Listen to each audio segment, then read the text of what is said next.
is copyrighted by Pearl Municipal Broadcasting for the The following broadcast is copyrighted by Pearl Municipal Broadcasting for the private use of our audience. sports. Any other is use of this prohibited. broadcast without the written consent of Pearl High School or PMB Sports is prohibited.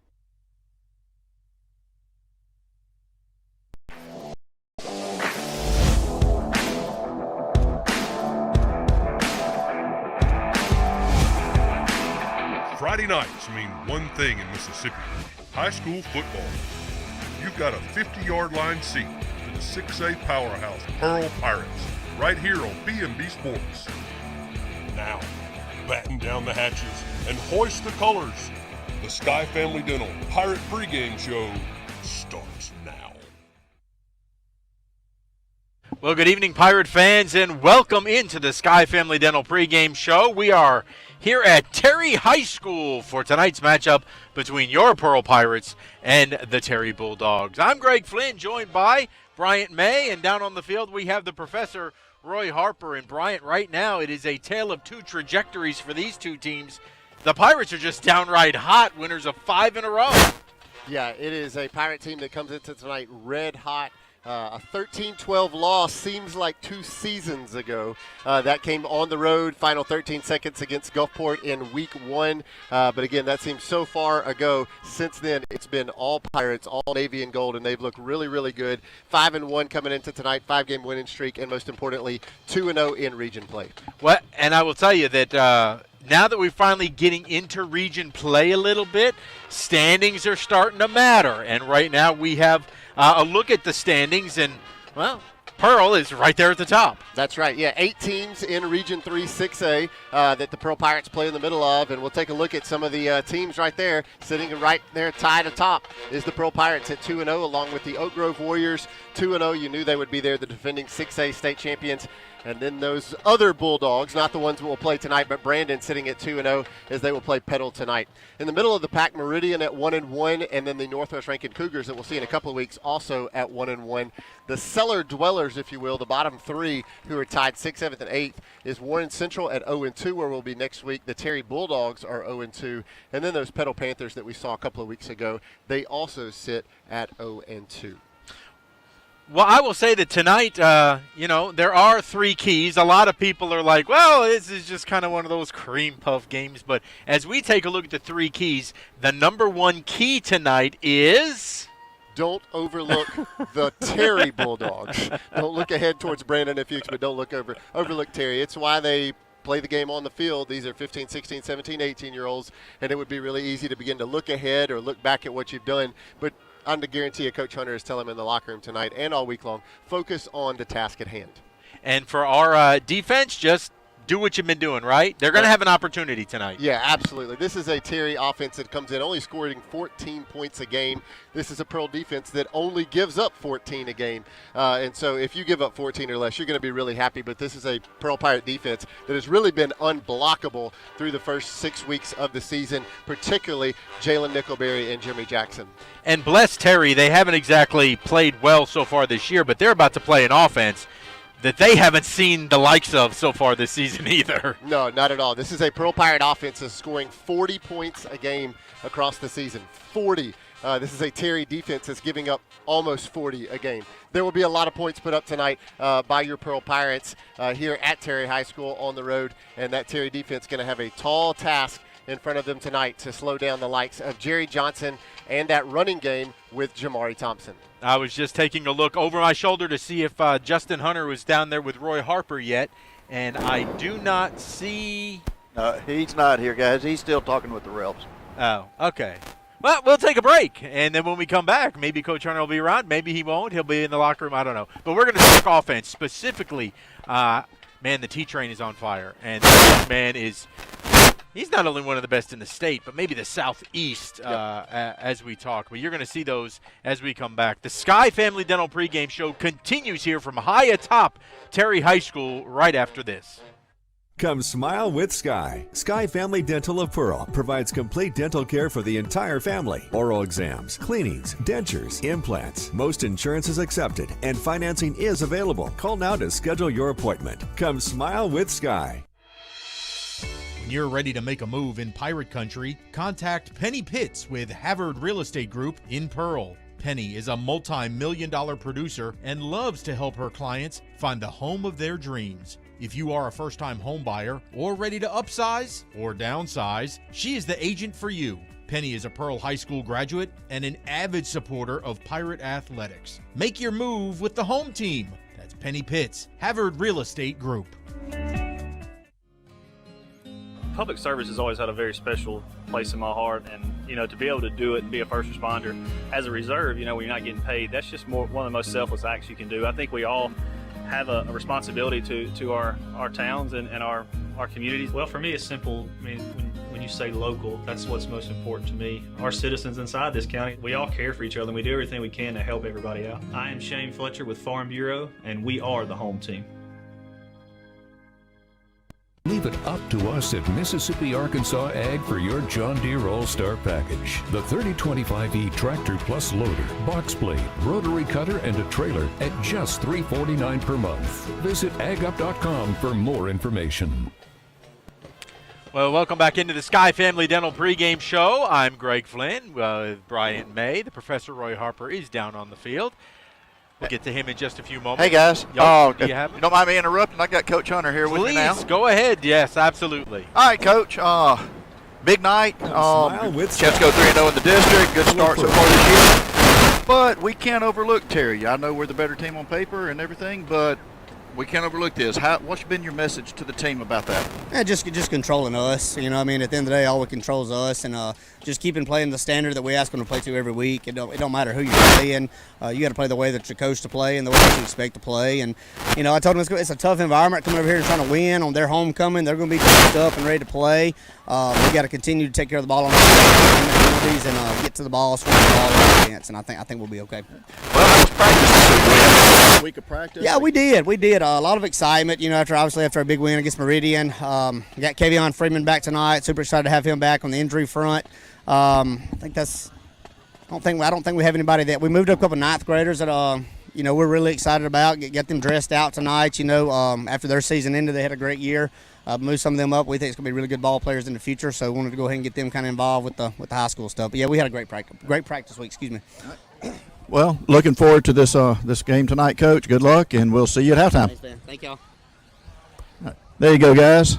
All right. Thank you very much, Roy. We'll get back down to you in just a few moments. Some good news down there that Kevion Freeman is back this week. Very exciting. Just really helps our linebacker core, doesn't it? Yeah, already a strong core, but Freeman's such an athletic guy to insert in there to help slow down the run. You'll probably see a lot of that tonight at Terry. But another unknown fact a lot of people don't know about Kevion Freeman is that he's one of our backup quarterbacks. And, man, we really could have used him a few weeks ago on the road at Petal. He will be available tonight should it be a blowout. Boy, one of the other things I thought was very interesting, and maybe they set this from a year ago when, Pearl was we were okay last year. We certainly weren't the dominant team that we are right now. That Terry made this their homecoming against Pearl. Good luck with that tonight. That's all I could say. Yeah, especially when you're welcoming the T-Train into town. He won't be wearing a tuxedo, but I guarantee he'll be rushing for a lot of yards tonight. We'll take a look at the Jamari Thompson player card. He is our offensive player to feature, and who else but Jamari? He has had an incredible season so far through 6 games, 115 carries. That's a definition of a workhorse, and Jamari is now 80 yards shy of 1,000, just a little over halfway through his senior season. 11 touchdowns on the season for Jamari, and he comes into tonight 153 yards a game. That is really, really good. I don't think we even thought we would have that kind of production coming into the season. We knew Jamari was very talented, but really it was we were all focused on Jaybird. How's he going to do this season? But whoo, man, the train is taking off. Yeah, and I think that takes off so much pressure off of Jaybird converting over to quarterback for the first time, to know that you've got a running back that you can just hand it off to. That brings so much peace to Justin Hunter and his offensive staff to know, hey, if Jaybird's having a rough night throwing the ball because it's his first year to ever play quarterback, you got number one. Just hand it to him, and he has been a bruiser all season long, hard to slow down. And we'll probably still won't see Jaquavian Shoto tonight, who's kind of been that backup running back, which means that maybe a few more carries still go to Jamari Turner before we see Jamari Thompson before we see Jamari and Turner. And probably T.J. McKenzie, and That's hopefully right. a whole host of other we folks might tonight. even get into tonight. But the rest of the starters, man, I tell you, it's going to be hot. Yeah, It's hot to start anyway. That's right. We'll take a look at the rest of the Pearl Pirates starters tonight. It's an offense, again, that comes in scoring 40 points a game in region play. They are led by the man under center, who never goes under center, actually. Quarterback number 4, senior Jerry Johnson. He can do a little bit of everything. And Colby Henderson, Cody Arms will be your wideouts tonight. Both those guys seniors. You'll also see in there Cade Chisholm, Azir Chin, and Alex Spires also mix it in at wideout. The offensive line has played so stellar across the season. Takofa Lewis, 51, he's the young guy on that bunch, but he has played stellar. Reed Grantham, a junior. Connor Foy, number 73, he's a senior. Kendall Burks, a junior, wearing 65, and Hayden Jackson, another senior, he wears number 60. And then to round that out, Tommy Johnson, you'll see him across the front. He wears 76, and he's a senior as well. It's getting the start tonight. Make this note, Logan Kane, 43, he'll start at halfback. He's a senior, but you'll also see a lot of Javion Alexander, the other senior halfback who's played really, really well this season. But, man, no weak points on that offensive staff or on that offensive side of things for the Pirates. The diversity has just been, we talk about it every week. The diversity is just unbelievable between running regular handoff plays, whether Jaybird's throwing it, running the option, Jaybird keeping it and running it himself. Again, you just don't. This offense is a defensive coordinator's nightmare, is it not? Yeah, there's no focusing on, hey, a wishbone or an option offense, or hey, they're only going to throw it, vertical down the field. Pearl's literally been doing everything from doing the it option well. to just running it. Man, if they need to run clock, just hand it to Jamari and, man, just pound and ground. But if they need to spread it out, you've seen Jaybird be able to air out the ball down the field to guys like Justice Moore, who'll come over and play the other side of the ball. And then you got speedsters like Alex Spires or Cody Arms, Colby Henderson, all those guys, possession receivers. I mean, literally, it's a buffet of options for this offensive staff. It is awesome. They are so much fun to watch, and we hope they really put on a show tonight here at Terry High School. Well, that's the offense. When we come back, we will talk defense, and these folks here are going to get a big taste of a meatball tonight. I can promise you that. You're watching the Sky Family Dental pregame show right here on PMB Sports. Come smile with Sky. Sky Family Dental of Pearl provides complete dental care for the entire family. Oral exams, cleanings, dentures, implants. Most insurance is accepted and financing is available. Call now to schedule your appointment. Come smile with Sky. Hey, it's a beautiful day in Georgia blue. Just like a home-cooked meal. How mama makes you feel, that's what we do. Oh, yeah. The time is now to make memories with all your friends. We'll be looking for you, so y'all come on in. This family around here, it's Georgia blue. Another rock and roll weekend.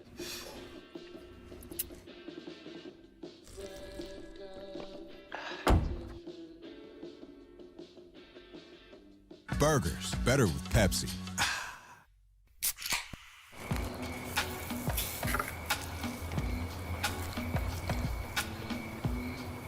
You fired up the grill for one hot dog? Seriously? Hot dogs, better with Pepsi.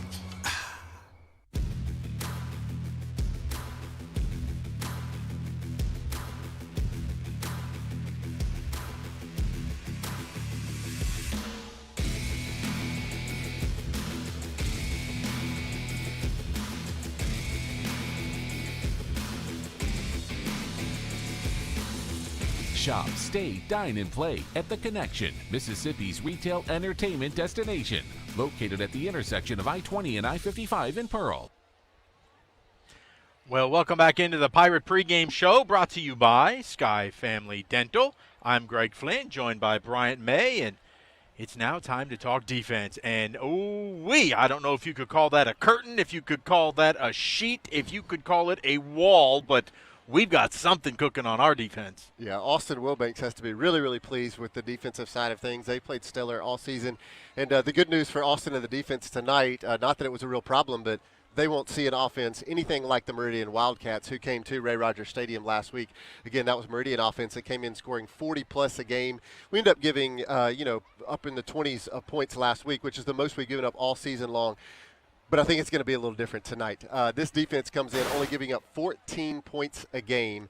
And the Terry offense, they have struggled woefully all season long. We'll take a look at some of that Pearl Pirate defense, and they are led by the man in the middle, Jeremy Jackson. We'll take a look at his card tonight. 47 tackles on the season for the Meatball, as we affectionately know him. 30 solo tackles, 10 tackles for loss, 6 sacks. He's averaging 1 sack every single game. 14 hurries and a blocked field goal, and I think he has a fumble recovery as well.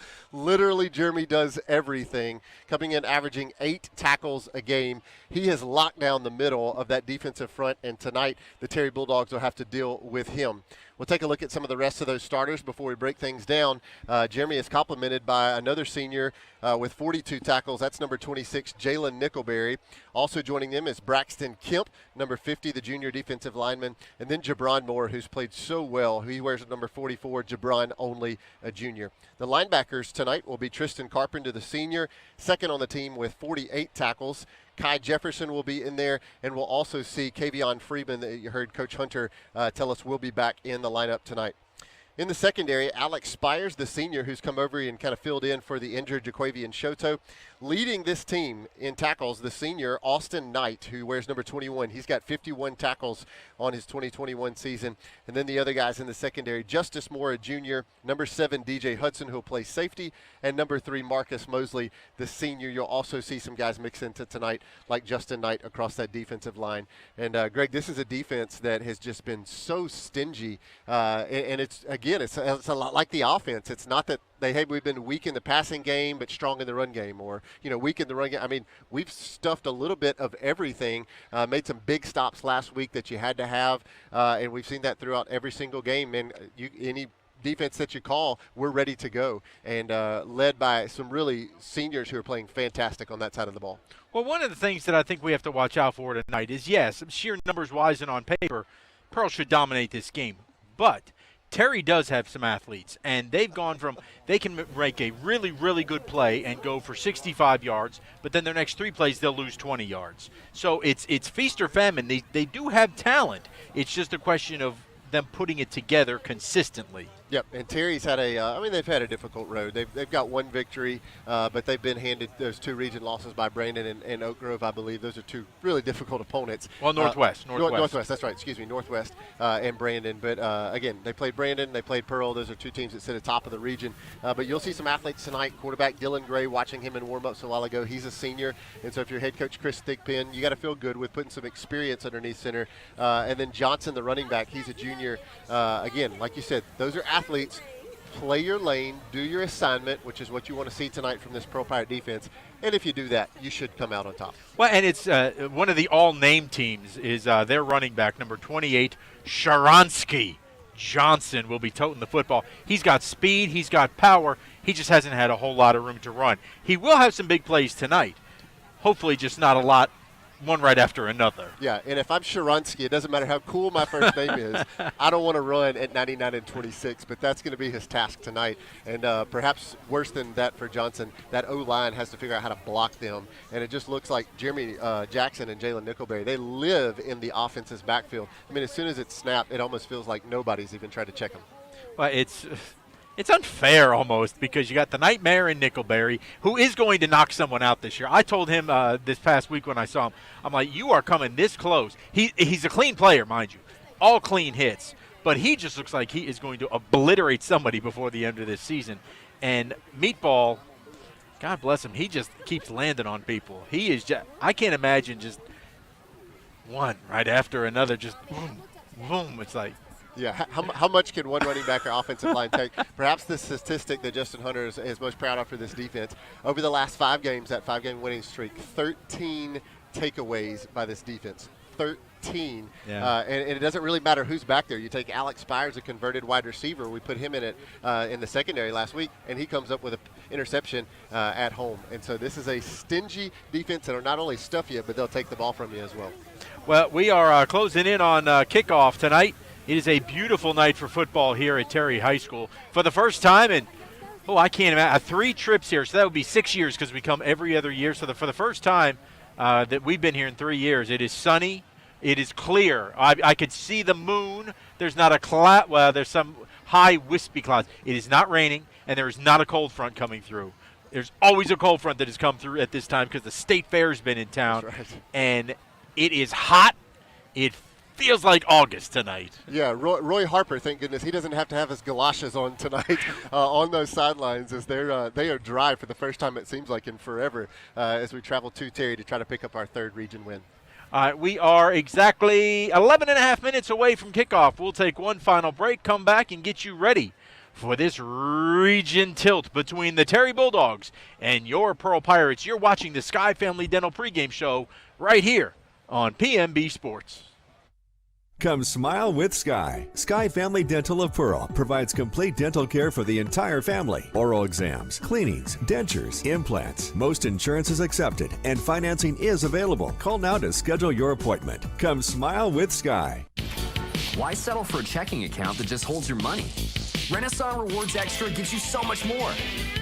Like savings at more than 400,000 retailers, 24/7 roadside assistance, a cell phone protection plan worth up to $400, $20 in ATM fee refunds per monthly cycle, and a great interest rate when you meet 3 easy qualifications. Get extra today at rewardsextra.com. Renaissance Bank, understanding you. Member FDIC. When something works this well, Paying bills? This site is so comprehensive. I do all my banking online. More time for coffee. you want to get others excited about it too. Yes, honey. They're very conscientious, and they're about helping us map out a plan for our future. It's nice to know we make a It was difference. so easy. They had lots of creative ways to help me afford the loan for the cutest car I've wanted And for that a so great long. bank is a really important thing to have. Comprehensive, conscientious, creative, community bank like no other bank you know. With the My Trustmark mobile app, no matter where you happen to find yourself, there's a world of opportunity. Check your balances from a friend's house. Deposit checks with a smartphone or tablet from the back porch. Or send payments with email or text during a family get-together. Live your life more freely. Make My Trustmark your Trustmark. Get started at trustmark.com.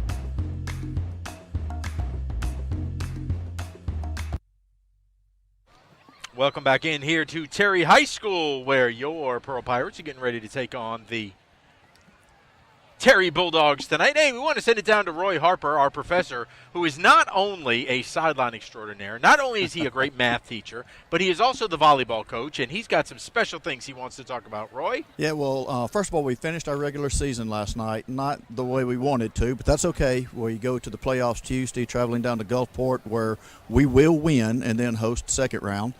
But I just want to let everybody know I have a junior outside hitter, middle hitter named Annie Renfro that is number 5 in the nation in aces with 128 this season, which is extraordinary. That is unbelievable. And, Roy, this is, I don't want to call it historic, but this is an unbelievable season that your girls have put together. Oh, it is, and I'll use the word historic. We have never had a season like this. We finished 24-14. The first time we've had a winning season that I know of. And these girls, they're just amazing. They've bought into the program. They're playing their hearts out. Some days we win, some days we don't. But it's just they're a great team to come watch. When we get to that second round, I want everybody to come out and fill the gym there at Pearl High School and root these girls on as they get a chance to go to South State and further on to state. That would be phenomenal. Hey, now let's a little bit of football down there. Again, this is the first time you haven't been trudging around in some mud. Oh, I know. How's it feeling down there tonight? Oh, it feels pretty good. I didn't realize the field could be dry. I mean, this is nice. It's not too bad of weather. It's a little warm, but it's not bad. I wish it would be a little bit cooler without the rain, but, yeah, this is nice. Well, and you've been walking around and you've heard them in school. This is one of those games that you do not want them to overlook this Terry team, because this is kind of like us going into the Morton game almost, I think, right? It is, and Coach Hunter's wife and I were talking today, and we actually talked about that, how this is similar to that Morton game, and we're hoping and praying that they're not overlooking this. We've been talking to the kids in the classroom. Don't overlook this. Stay focused. stay on track, take it, one game at a time. And so hopefully they paid attention, like what Coach Hunter said, that they're going to, take it one game at a time and show what they can do tonight. All right, Roy, we'll get back down to you. You see a lot of the Pirate faithful filtering in here, as it's going to be a fun night. Very short trip for the Pirate folks to make that trip down I-55. Bryant, what are you looking for tonight out of these Pirates? I think this is one of those games where, we've said the word don't overlook over and over. But it's also one of those games where it's do your job tonight. Don't show your experience, show your maturity, show that you are a 5-1 football team, and don't let something get awry. In other words, on defense, man, play your assignment. Stay in your lane. Don't get caught trying to make the hero play. On offense, make the block that you're supposed to make. You got to love to keep the penalties down. Last week, we hadn't a chance to talk about that yet. Last week, only 3 penalties in the home win against the Meridian Wildcats. The week before that, on the road at Petal, only 5 penalties, and that's coming off a match before that where we were double-digit penalties for a number of weeks in a row. That was something that Coach Hunter wanted to tighten up, and you got to love what you've seen from the guys in region play with 5 and only 3 penalties over the last 2 weeks. That's something you'd love to keep in check tonight, man. Keep as few penalties as possible. Keep the momentum going as we head on the road to Warren Central next week. Very critical, I think, because this is that sandwich trap game. It's cliche, but they do love to call trap games. Now, you've played 2 very tough opponents, Petal, Meridian. Then you got Warren Central next week. This is truly the epitome of, if you believe in that kind of stuff, a trap game. Yep, and that's where we'll come back to, man, do what you know how to do, what you've been coached to do since fall camp. You would just want to execute tonight, run the play you're supposed to run, don't try to do too much, and come out of here with a fairly easy victory.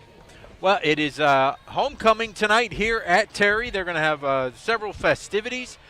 We will take a quick 1-minute break. When we come back, we should have your national anthem for you.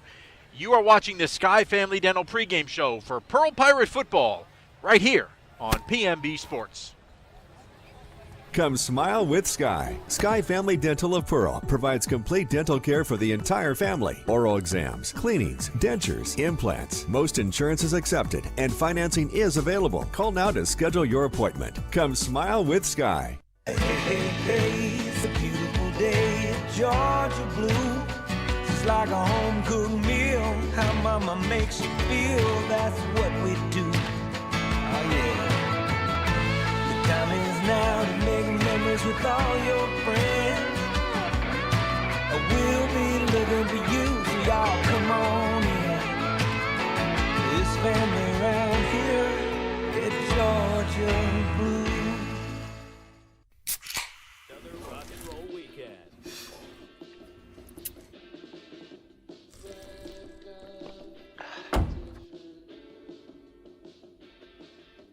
Burgers, better with Pepsi.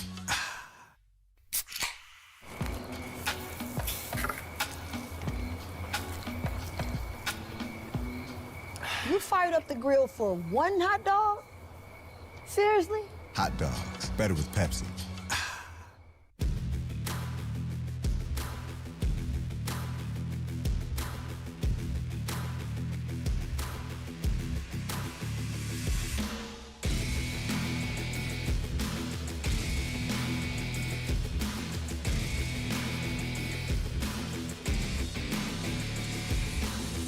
Shop, stay, dine, and play at The Connection, Mississippi's retail entertainment destination. Located at the intersection of I-20 and I-55 in Pearl. Come smile with Sky. Sky Family Dental. We're going to listen into the national anthem being played by the Terry High School Band.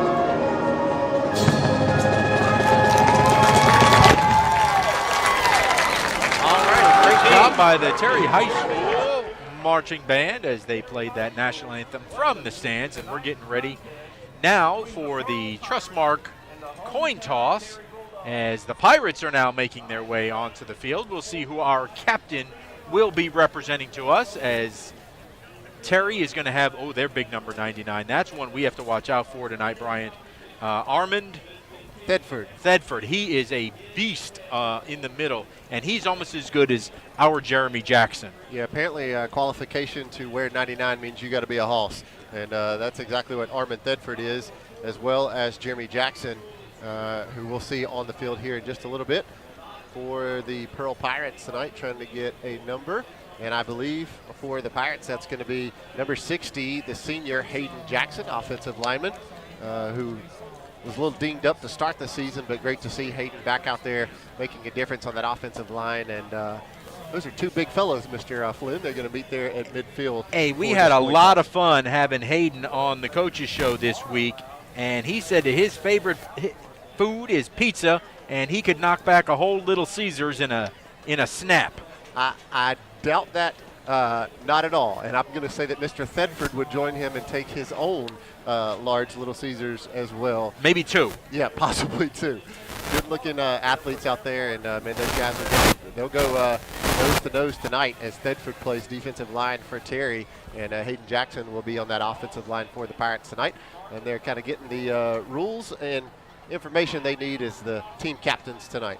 Well, our friends at Trustmark Bank providing the coin for tonight's coin toss, and we thank them.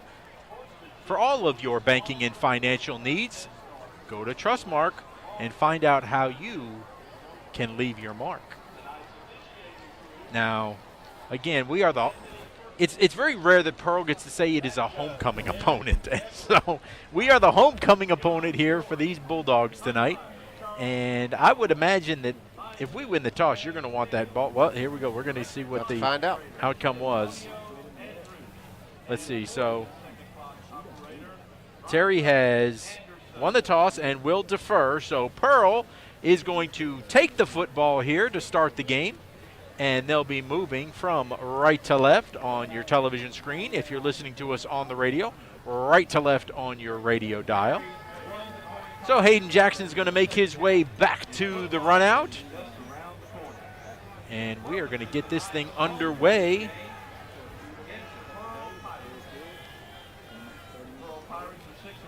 Here comes Hayden, and they're getting the hype behind the curtain back there. And here come your Pirates.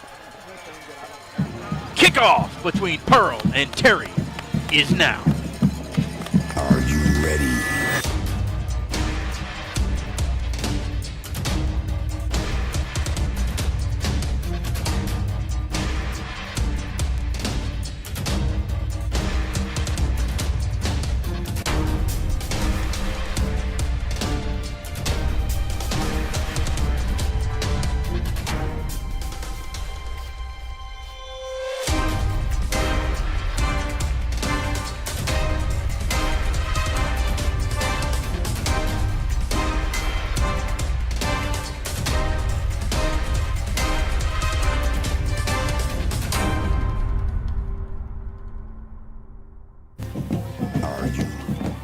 Good evening, Pirate fans, and welcome to Terry High School, where tonight your Pearl Pirates will take on the Terry Bulldogs in a region tilt.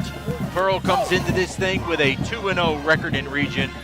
Terry 0-2. I'm Greg Flynn, joined by Bryant May and the Professor Roy Harper down there on the field. We're looking forward to bringing you this call tonight. And Bryant should be a wham dinger, and I have a feeling if all goes according to plan, we won't see our starters in the second half. Yeah, this is one of those that you'd love to go ahead and put away by halftime. This is a Pearl Pirate team that has started out quickly, and they put up a lot of points. They come into tonight averaging 40 points a game through their first two region games, 39 a game on the season. And Terry has been known to give up points. They are giving up 40 points a game in region play. And so this is one of those, as you get the ball to receive, that you'd love to take this one down, go ahead and stuff it in the end zone and kick this one off with a quick 7-0 lead. All right, well, the Pirates will receive this kick as they lost the toss, and we'll get the ball first. So here comes the kick, and it's going to be a little poocher, as we become accustomed, and some confusion, and that ball is going to be covered by Cody Arms here on the near side. Little dangerous. Yeah, that call for that fair catch. That one landed in an interesting spot, kind of right in between Cody Arms and Kay Chisholm, as you see there on the Rogers Dab instant replay. We'll go ahead and take a look at your starters as Jerry Johnson walks out with his offense tonight. Jerry Johnson will be your quarterback. He'll be joined in the backfield by Jamari Thompson. Looks like starting at wide out, we'll see Kay Chisholm, Justice Moore, and Azir Chin will get the start at wide outs. Logan Kane will be your halfback to start tonight. All right, Jaybird now sends Kane in motion.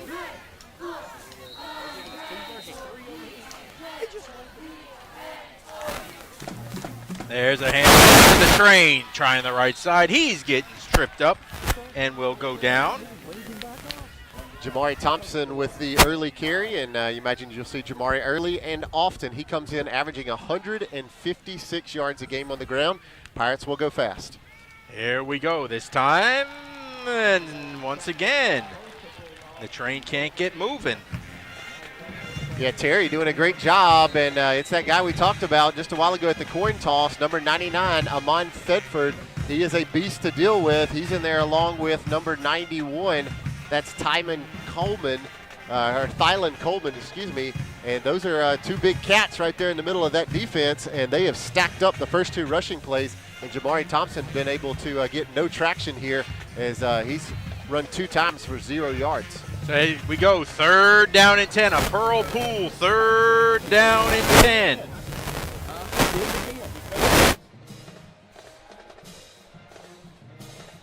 And everybody's trying to get set. Now the referee's coming back over. We are, I think. No, he's still pointing. All right, he's making everybody tuck their shirts in. Attention to detail tonight, man. All right, here we go. 3rd down and 10 for the Pirates. Jaybird, he's going to roll out, run the option. Pitch it to Jamari. He's got the corner. Turns it. It's down the sideline. Bangs his way for a Renaissance bank. 1st down. And that time, greetings to number 1. That's Dylan Gray, the quarterback, who's also in there trying to play defensive back, and he just got T-trained. As Jamari Thompson, 1, ran over number 1 for the Pirates go to their go-to option play to pick up a 1st down. Here we go. Jaybird looking to pass. Keeping it alive, and now he's going to take a sack. He'll be dropped back at the 32. And, Greg, that play really looked broken from the get-go. We are going to have a flag thrown all the way from the back judge all the way up towards the line of scrimmage. But we had a wide receiver just sitting on the line of scrimmage. I believe that was maybe Colby Henderson. And we're going to get a holding call from the secondary on Terry. Defensive holding, and Penny Pitts in the Havard Real Estate Group going to help us out with some preferential real estate movement here as we're going to move up 5 yards on the defensive hold. And, it's 10 yards. It is a 10-yard penalty. So it's going to be just about another, and it will be a 1st down. So we will pick up a Renaissance Bank 1st down via the penalty.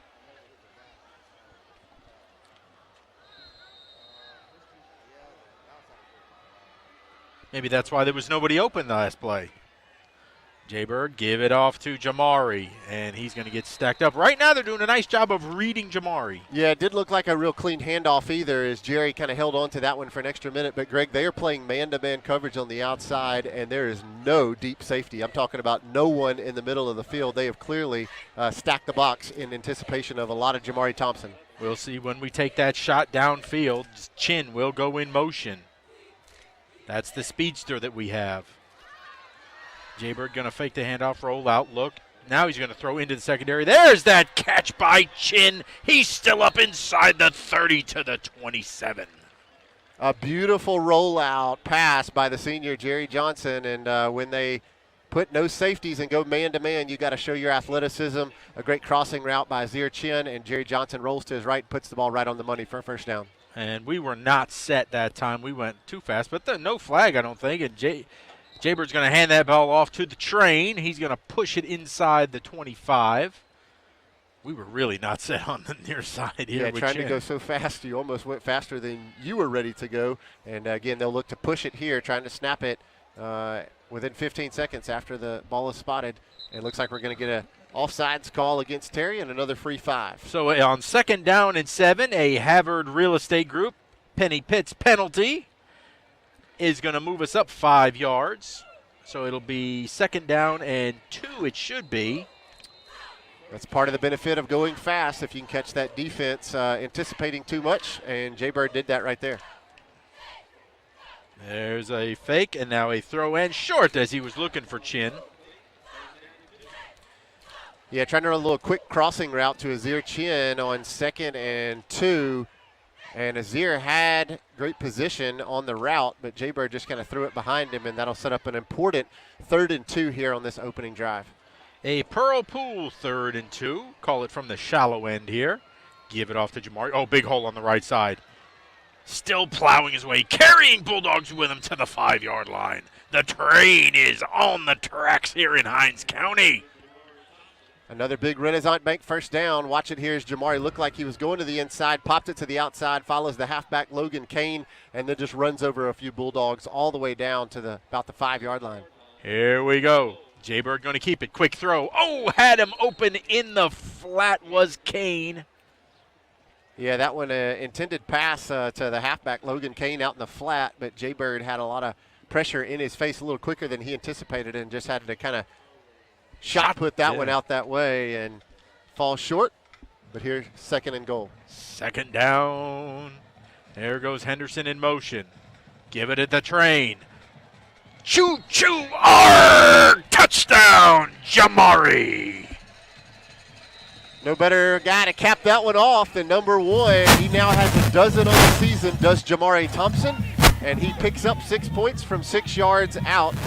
And the Pirates do what you're supposed to do and take that opening kickoff, march it down, and stuff it in the end zone to take an early lead, and looks like they'll go for 2. Hey, how about the little trickeration as they flip it directly to Jamari, and he's going to plow it in for the 2-point conversion. Your Pirates in front now, 8-0. We understand an upside-down world. We understand a rogue virus, 0 jobs, and stratospheric tuition. But they're writing us off before we get to the starting line. A stalled generation? Not so fast. Who do you think is gonna fix all this?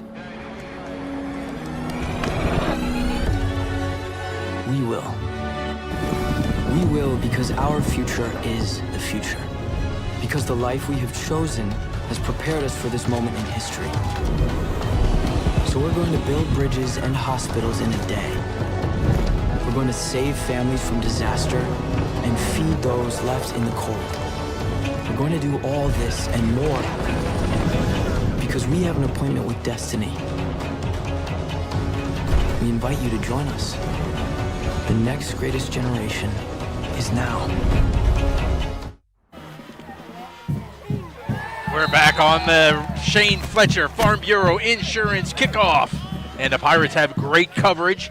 And Terry's going to wind up with the ball at the 25-yard line. And watch this special teams play by the junior linebacker, number 15, Marcus Thompson, as he comes down and just blows up the returner. Great job. Good form tackle that time on the return. It was Caleb Peterson, and he was wrapped up quickly by Marcus Thompson.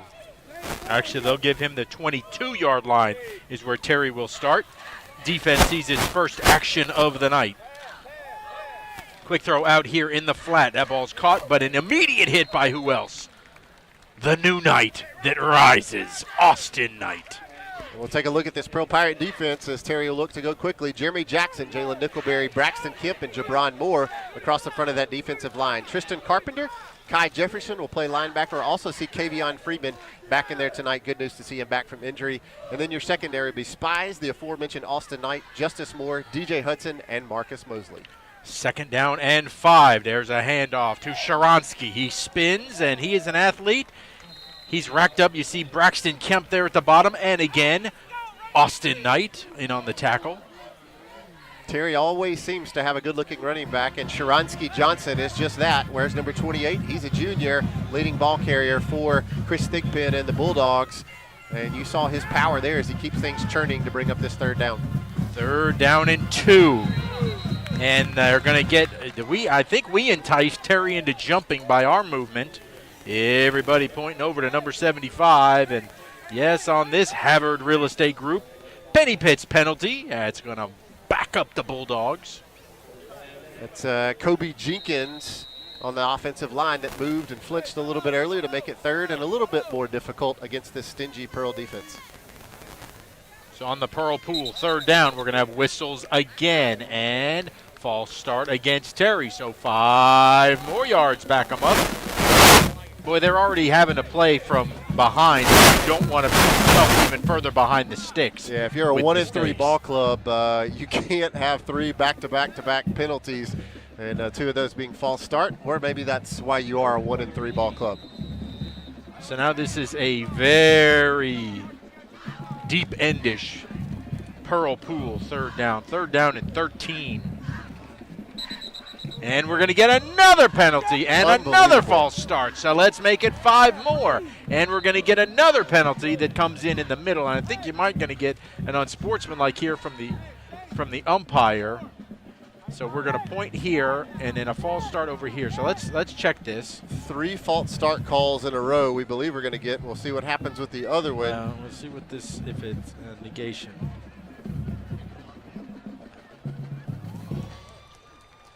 They're going to. Well, I think it's Pearl. Roy, did you hear that? Is it something that we did to entice? I don't know. I didn't see anything that he threw when he threw the flag. I couldn't tell what happened. I think that we simulated the snap, called out the snap count, and I think that's what they called us up for. That's my bet. The guy on the far side, on the Pearl side, called a false start. Then the guy there in the middle overrode that. But regardless, it'll be third and about 7. Gray back to now he's flushed and down. And who else but the meatball, Jeremy Jackson with the sack. Yeah, Terry had substituted quarterbacks. In there was number 10, Thydus Kelly, and he gets rudely greeted by who else but Jeremy Jackson. Jeremy Jackson now with 7 sacks, clearly to lead the Pearl Pirates on this 2021 season. And Terry goes 3 and out, or like 6 and out after all the penalties, and they'll now have to punt it away to Justice Moore. Justice stands at the Terry 45, and that ball was nearly blocked, and we're going to – they just bought a penalty on that, but it's not going to be a first down because it certainly wasn't roughing the kicker. They're going to call running into the kicker, I believe, as it was nearly blocked. The kicker never went down. Watch this. The punter never went down. They're going to call that a personal foul. Great look here on the Rogers Tabs instant replay, and that was a. Yeah. Did he call personal foul? He did call. He personal did, foul. and he signaled personal guys, foul, which gives them a free first down and 15 yards. As you saw, there was contact made there. It did not too aggressive. I think Roy wanted to pop in there. Yeah, I was going to say, I don't know what the replay shows, but he did make contact with him. Just the punter didn't go down, but he did make contact. Well, he did. Yes, we did see it on the Rogers Dabs replay that he did spin him around. The punter never fell, and I don't know how that's roughing, but. Well, it's if his leg is still in the air when he gets contacted, then it's considered roughing. Well, player safety will yield us a penalty and a first down, fresh set of downs for the Terry Bulldogs. Boy, they really got bailed out on that one. First down now from the 30. There's a nice run up the middle by Sharansky, and he crosses the 40 out to the 41. Again, got to be careful. They're athletes. Yeah, Sharansky Johnson had a huge hole. Good job by that Terry offensive line, and a little bit of an over pursuit by the Pirates. And great tackle there by Alex Spires, who just came up and held on to the ankles of a very athletic and powerful Sharansky Johnson. So move the chains. There's a quick flip. Pirate defense collapses, and a whole host of us bring them down. Yeah, that time it was a jet sweep to number 13. That's Davion Little. And it's hard to go east and west against a very quick Pearl Pirate defense. Austin Knight, the first guy in there to make contact. Braxton Kemp and Jalen Nickelberry in there to help clean it up. I'm telling you, Austin Knight is in on every tackle. He is everywhere. Second down and 12 for Terry. Quick throw out here to the right. Incomplete. Nice coverage again by Austin Knight. That guy is literally everywhere. It feels He, like, we got teleports multiple across the field. 21s on defense. Not sure who that pass was intended for. A couple of Terry wide receivers could have caught it. You had 18 that 18 and Austin 13. Knight was with, and then you also had 13. That was Little. And Marshall, number 18, neither one of them able to grab it. A deep Pearl Pool third down. 3rd and 12. Deep throw over the middle. Incomplete. That time it was Onaje Marshall, the intended receiver, no doubt on that one. And the pass from Titus Kelly falls to the turf, and the Terry Bulldogs, after picking up a free first down via the penalty, will have to boot that one away. Greg, not sure if Dylan Gray, the starting quarterback for the Bulldogs, got injured at some point. He also plays defense, or if Coach Thigpen just wasn't happy, but Titus Kelly quickly in there on that first drive as the backup quarterback. This time we're going to let that punt get away, and Justice is going to take that ball in on a fair catch at the 22-yard line. And that is where we will set up shop. Pretty good kick there by Russ, number 6 for the Terry Bulldogs. 37 yards that he'll net on that punt. Justice Moore, the fair catch. Gray's going back out there on defense, Yep. and it was 10 that came in last week through a 75-yard touchdown pass against Northwest Rankin at the very end of that game. So he's got some skills, and they can interchange. They figure Gray might be more important on defense tonight than offense, perhaps. So Pearl will take over. Good looking offensive drive the first time. Jay Bird's going to do a quick throw to Chisholm, and he's going to step out of bounds after a nice pickup, it looks like, of about 6. Yeah, really good fake there from Jay Bird to Jamari Thompson. He bought the linebacker clearly, and Cade was just sitting out there in the flat all by himself. On the Jay Bird check down, went through his progressions. Did you see Jay Bird look downfield? Nothing was there and took the check down. And this is an easy check down whenever you want it. You hand it to Jamari. It's not going to net a first down, as it's going to be 3rd down and a long 2. Been tough sledding up the middle with those that big interior part of that Bulldog defensive line. Jamari's had a lot more success to the outside. Terry nearly jumped on the Jay Bird clap, but they get back.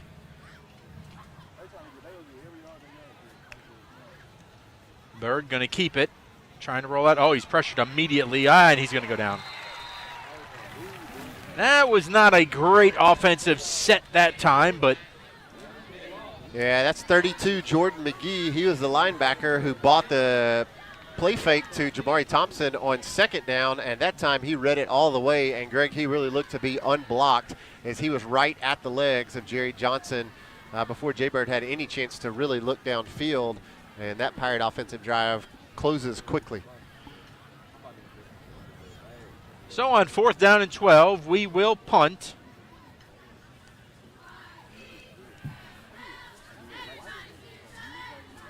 One hopper back there to Cody, and he timing way off.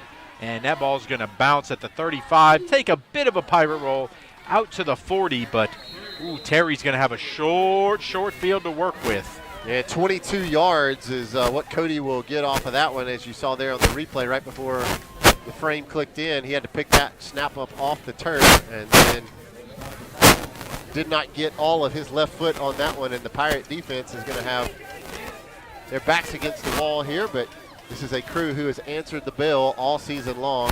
Again, coming into tonight, only giving up 14 points a game on the season. 1st and 10 for the Bulldogs from the Pirate 40. Gray back in at quarterback. And he's going to throw the quick slip screen to the wide receiver. This one's going to net some big yardage.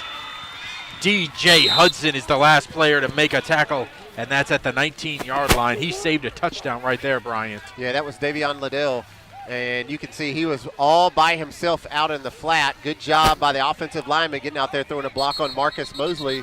And Liddell had a whole lot of green turf in front of him before this first down play. We're going to see a penalty marker dropped. And I believe this one's going to also go against the Pirates, as the Bulldogs have already begun to clap and point that way. Well, the referee's going over to a sideline warning. Sideline warning is what it appears we're getting on the far side, according to the referee.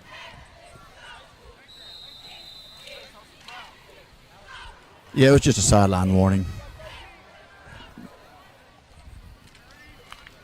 So on first down, ooh, wicked little snap, and that threw the timing off, and Jeremy Jackson is there to take him down, and I hope we're not going to get a face mask here. Let's see. Yeah, I believe I They saw sure one are. in They're there. going to get a face mask call Let's see. on Jeremy Jackson. Nope, that's going to be Austin Knight, and yeah, you can see it there. He does have a hold of the face mask. Really unfortunate move there by Austin, as looked like Jeremy was going to bring him all the way down to the turf. Austin just trying to make a play, and the Pirate defense kind of shooting themselves in the foot, and Terry now inside the Pirate red zone. So the Pirate defense is used to bending but not breaking as the Bulldogs get into the John Deere Ag Up red zone. See what we can do here. Gray's going to roll out to his right. Tristan Carpenter quickly closing, and what a play by Tristan. Yeah, you're going to see the speed of Tristan Carpenter right here. Darian Gray, a good-looking athlete, and Tristan was in the middle of the field, had coverage on Gray the whole way, runs all the way across, grabs him with both hands, and flings him down. Great job by the second leading tackler for the Pirates on the season. Tristan Carpenter comes into tonight with 48 tackles. So on second down and 6. Gray going to quick throw, looking deep. Too far out of the end zone. It'll bring up a third down. That time the intended receiver, Nicholas Kelly, number 9, and great coverage by Justice Moore, number 2, as he was running with him step for step. And that Gray pass sails out the back of the end zone, and this is a big pull third down to slow down this Terry offense.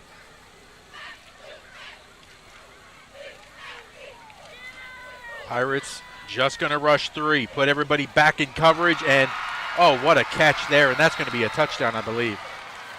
What a terrific effort. Yeah, you're going to see the crossing route by Liddell as he had coverage from Alex Spires, number 8. And if you're Darian Gray, you put it right where you had to. Good job by Liddell, stretching out the ball, able to hit the pylon on the way in. And this Terry Bulldog offense has struggled for much of the season, is on the board. That was great coverage by Alex, and that was just a terrific throw and catch. Defense did what it had to do there. Sometimes you just have to tip your cap to the opponent. That was an excellent play. So Terry will go for 2 in an attempt to tie it, and ball comes flying out of there. I think he just threw that ball back out when he knew he wasn't going to get it. That was funny. Watch this on the replay. Let's see. He's going to go in there, and does he just throw it out? No, Yeah, no, it definitely looked like he did. Sure did. That was Xavion Shaw, number 2, who was carrying the ball, and he just threw that thing backwards. And let's try to go side by side for a quick 30, as it is 8-6 your score.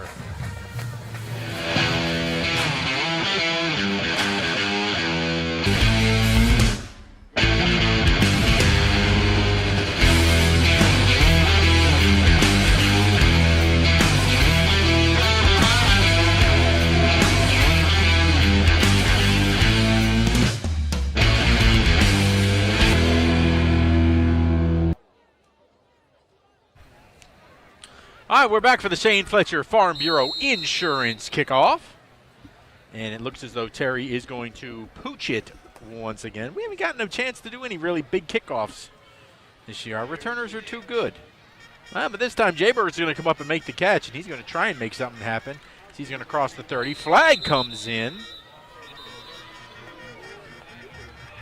Be interesting to see what this is we had moved Jaybird up to where all those pooch kicks have been landing. It seems like for the last month, teams have been kicking off to us right there, and that's really because you have Jerry Johnson back deep. But that time, going to bring Jaybird up, and not sure, maybe a face mask call. Let's see. Here comes the official.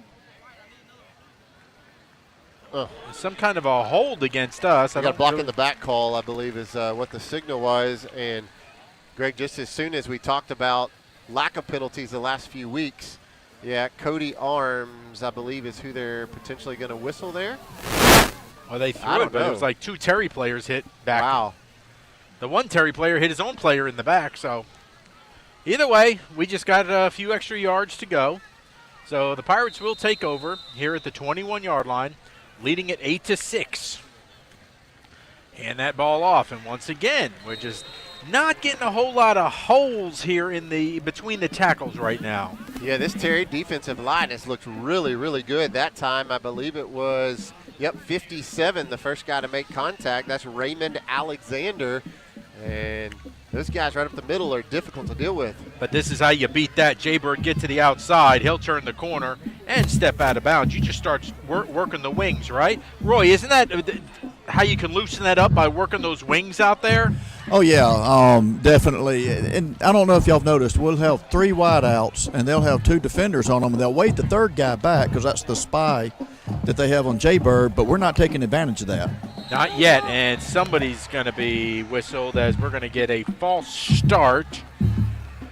Maybe.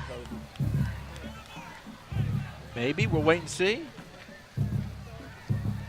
Still waiting on the official. Yep, it's going to be a false start on the Penny Pitts penalty from Havard Real Estate. So we're going to back it up 5. Already half a dozen penalties against the Pirates with just a little under 2 minutes to go before the end of the first quarter. Again, last week only 3 penalties, and then on the road at Petal only 5. Justin Hunter not going to be happy about that. So 3rd down and 9. Jaybird going to fake the handoff, and they're in on him so fast. Boy, we're having a breakdown, especially I think it's on our left side of the line where we're really giving up a lot. Let's watch this left side. Is it? Yeah, here comes 32. Yeah, there's literally nobody untouched over there. Yeah, we got another Second flag, time tonight, and it's we've probably seen going to be 32. an That's George unsportsmanlike. McGee get in there, and he's quick. Unsportsmanlike conduct. Roy says. Roy, did you see it? Yeah, he didn't want to keep his mouth closed. Well, we will not spot that out. Somebody, yeah, I'm not going to say that. Somebody decided to speak a little too much. Listen more, talk less. That's what I like to tell the youngsters out there. So Cody Arms will be on to punt now from his own end zone. And, boy, this is just one of those, Bryant. Now you feel it. It's one of those where you're going to let a Terry team hang around and get confidence. So we will see. Now we're all set to go with 1:32 to play here in the first quarter. Pirates facing 4th down and forever. Good snap this time. Much better punt. Good coverage, and that's going to take a big Pirate hop. And we'll settle down at the 48-yard line. So a good punt that time for Cody Arms. Yeah, great boot by Cody Arms to kind of bail the defense and the offense out for that matter.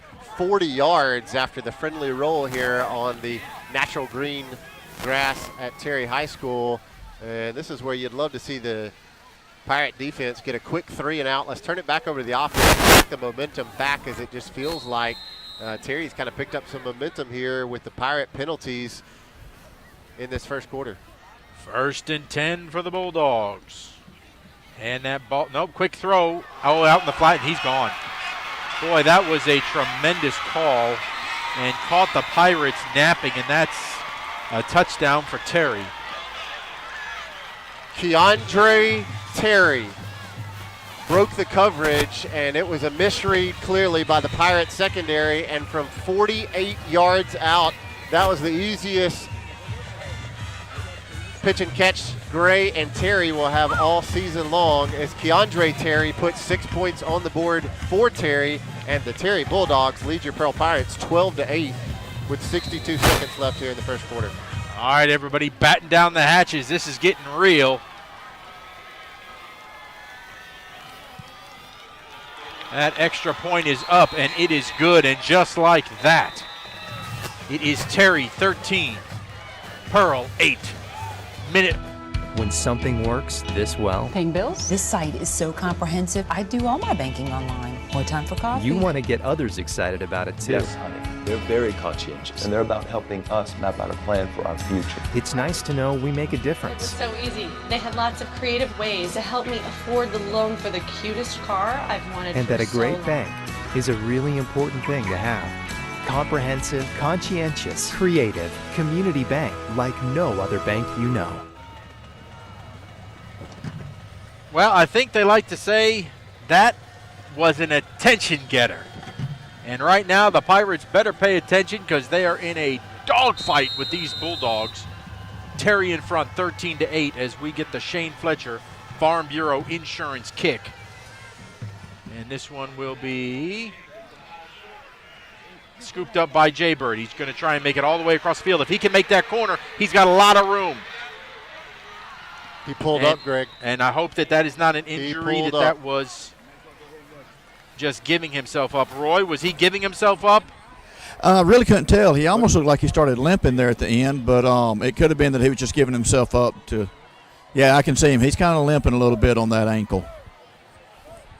All right, he was wearing a boot earlier this week as a precaution, and he's back out there, but he's going to gamer, so let's watch him. Let's watch him. Pirates have it 1st and 10 from the 43-yard line. Jamari will split out wide. Jaybird going to throw. There's Chin. Oh, and the play was there. Everybody focused on Jamari, and Chin was there. Yeah, that was wide open, as you'll see right here on the Rogers Dabbs instant replay. And Jaybird's throw maybe just a hair high. Got to catch that ball. Hit Azir Chin right in the hands. That's one that you'd love to have. Azir might still be running had he been able to haul that one in. And Pirate offense desperately in need of picking up some momentum and something positive right here, trailing 13-8. 2nd down and 10. Bird, give it off to Jamari. He's going to get stretched out and stretched down as he's going to get thrown back at the 35-yard line. They are waiting on Jamari tonight. Yeah, this Terry defensive line is looking like the Pearl Pirate defensive line.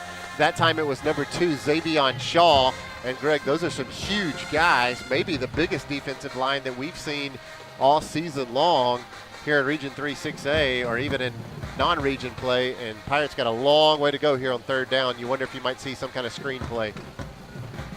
Well, they got to find a way to block up front. And untouched again is number 2. And he just blew by, and it is, man, we're just getting dominated at the moment now as Jamari could not pick him up. And down goes Bird. And we're going to be forced to punt the football. I'm not sure if they recruited some guys across the week or what, but again, Greg, this is a Terry defense that came into tonight giving up 40 points a game in region play. They're athletic, and that's going to do it for the first quarter. First quarter is in the books. Terry 13, Pearl 8. You're watching Pirate Football on PMB Sports.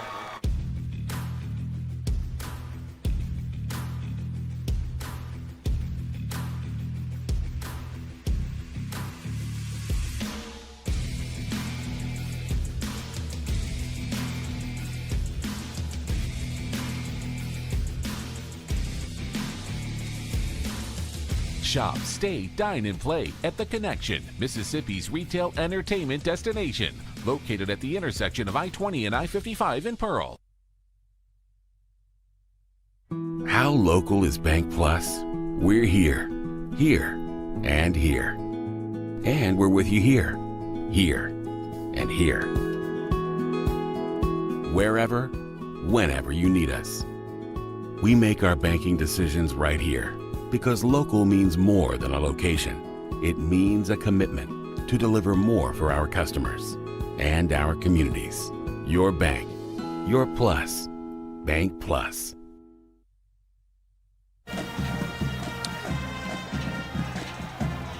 Well, we are in a maelstrom right now as the Pirates got to find a way to right this ship. But right now they're going to be punting the ball back to Terry as we begin the second quarter. Pirates trailing this one 13-8. Arms gets that kick away. He's going to take a hop and, oh, that's a free football. And Terry will fortunately come back up with it at the 30-yard line. Ooh, that was dangerous. Yeah, Coin Russ was the guy who dropped that football and fortunately was able to jump back on top of it 40 yards after the roll and the fumble from Russ. And kick back-to-back times by Cody Arms to put this Terry offense with a long way to go. But last time it was a 48-yard touchdown on the very first play, as the Pirates are shaky on the road tonight at Terry. Well, call it what you will, trap game, whatever it is. Right now, we got to get back to playing Pirate football.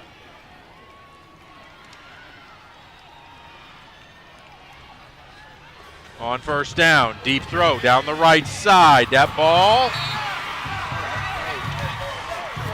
out of bounds, incomplete.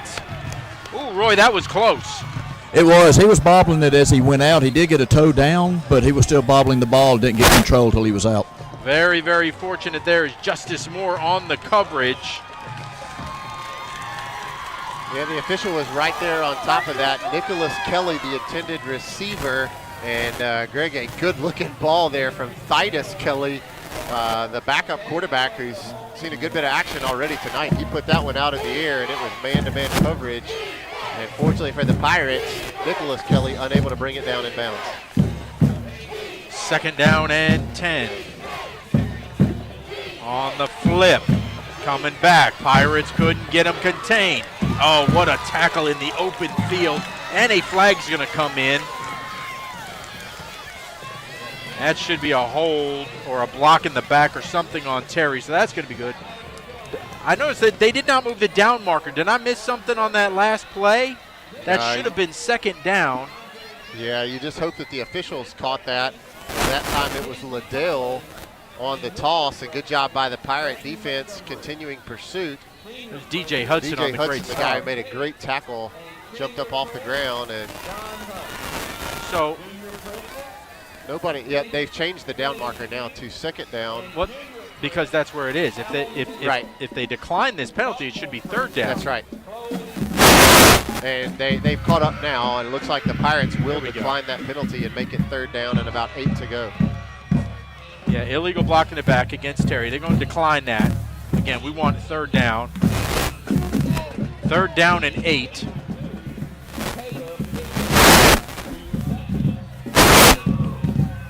So a Pearl Pool, third down. And they keep rotating quarterbacks. Now Gray is back in at quarterback. They've been going back and forth between Kelly and Gray. This is Gray. Looking to throw, steps up, spins around, and he's going to, well, he was initially going down. He's going to be short. As we couldn't quite wrap him up. I think Jabron Moore tried it first. Yeah, good job by the Pirate defense in pursuit. Braxton Kemp, the first man to make contact. Jabron Moore in there. And then finally coming in from the secondary, who was that? That was Freeman in there to finally finish him off. But good hard-nosed run by Dylan Gray, but going to come up a little bit short. And you'd have to believe this is going to be a Terry punt. No way they're going to fake this one here in their own territory. Fourth down and 3. We should, and I will say this should. Again, Terry has nothing to lose at 0-2. Keep an eye on this. Yeah, I believe the Pirates perhaps, nope, it's going to be a Terry timeout. Terry will take a timeout. Johnny Mack timeout. Your time in to find some great insurance from Alpha and Johnny Mack Insurance.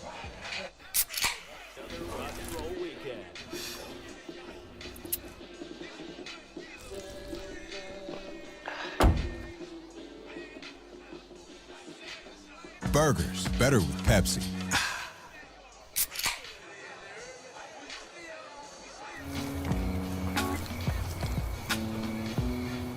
You fired up the grill for one hot dog?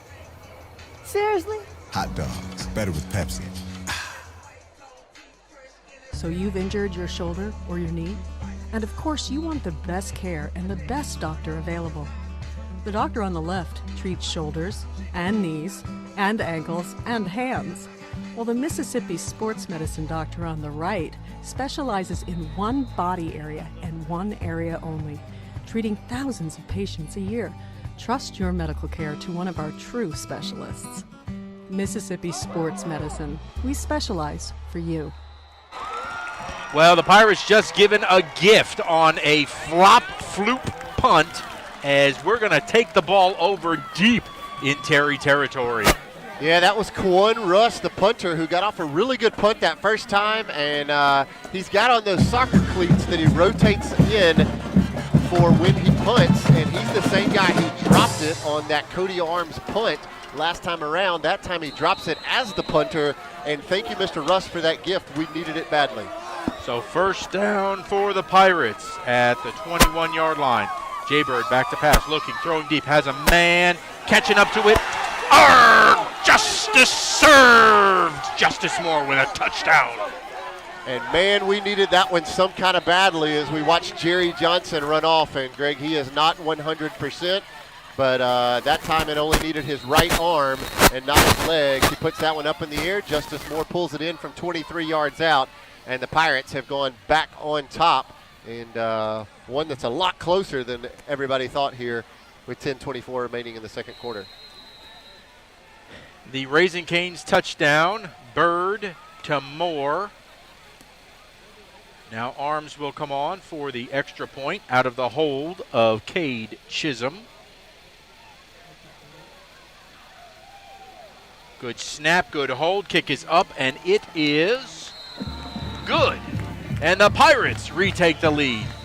At Bob Boyd Honda, we pride ourselves in getting our customers the best deals around. Usually that means when we're selling cars, but right now, Bob Boyd is in the market to buy. we're offering top dollar for pre-owned autos, trucks, and SUVs. Come by, talk to our dedicated team, and discover what a great time it is for Bob Boyd to buy back your used vehicle. Any make, any model. Whether you're selling or buying, at Bob Boyd Honda, you get a deal.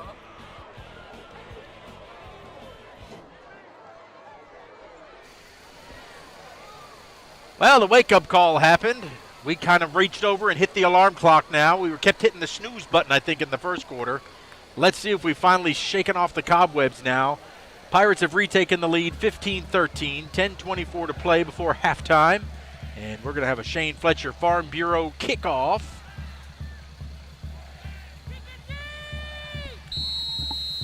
Terry will have three guys back deep. Keller Reed puts his foot into it, and nice kick this time. That's going to be a touchback for Keller. Little unnecessary hit here on the near side for Alex Spires. Gets knocked down, but no flag. Take a look at some other scores happening around the region, around the state tonight. Brandon is at Petal, and they lead the Panthers 14-0 in the second quarter. Brandon 2-0 in the region. Northwest Rankin leads Warren Central, who we'll see next week. That one's 20-7 Cougars over the Vikings in the second quarter. No score from Oak Grove at Meridian. Another score to note, Madison Central 14, Clinton 3. That one also in the second quarter. All right, so Gray back in at quarterback. He is the runner of these two. 10 is the thrower, 1 is the runner. This time he's going to keep it, and he's going to try and run it. Guys, to turn the corner on the outside. He does. He's going to have a first down, dragging some Pirates with him. Again, 1's the runner, 10's the thrower. That's what our Pirate fans can know. Yeah, may need to page that one down to that defensive front as Dylan Gray showing his speed and athleticism, bouncing out there to the right or far side as you're watching on your television or phone screens tonight, and picks up another first down. Again, Terry may be 1-3 on the season, but they've got plenty of athletes, and they're showing that tonight. Gray looking to throw. He's pressured, and he should be going down, and he's going to complete that, but it's going to be for a big loss. As thank goodness he actually caught that, because if he knocks it down, they go back to the original line. But yeah, it was one of those that if you're Coach Thigpen, you go, no, don't throw that. But somehow Liddell able to come back and grab it. Good job that time by on the Pirate defense by number 23, Kavion Jefferson. Able to go over and wrap up Liddell, and the fact that he caught it made him lose 3 or 4 yards to set up a long second down. Gray looking to throw. Now he's going to roll out. Here we go. Trying to throw back across his body. Incomplete. Again, 1 is the runner. He don't like to throw the football. He wants to find a way to run it. Yeah, that time it was great pursuit going east and west by the Pirate defense. Jalen Nickelberry, the guy right there in Gray's face, and he was forced to throw that one back across his body. And he missed his intended receiver that time. That was Titus Kelly. Here comes the thrower at 10. Yep. And Liddell, their leading receiver, going to check out, and into the game will be 84, Donovan Young. So here we go. Try and get some pressure on this quarterback. He's not as athletic.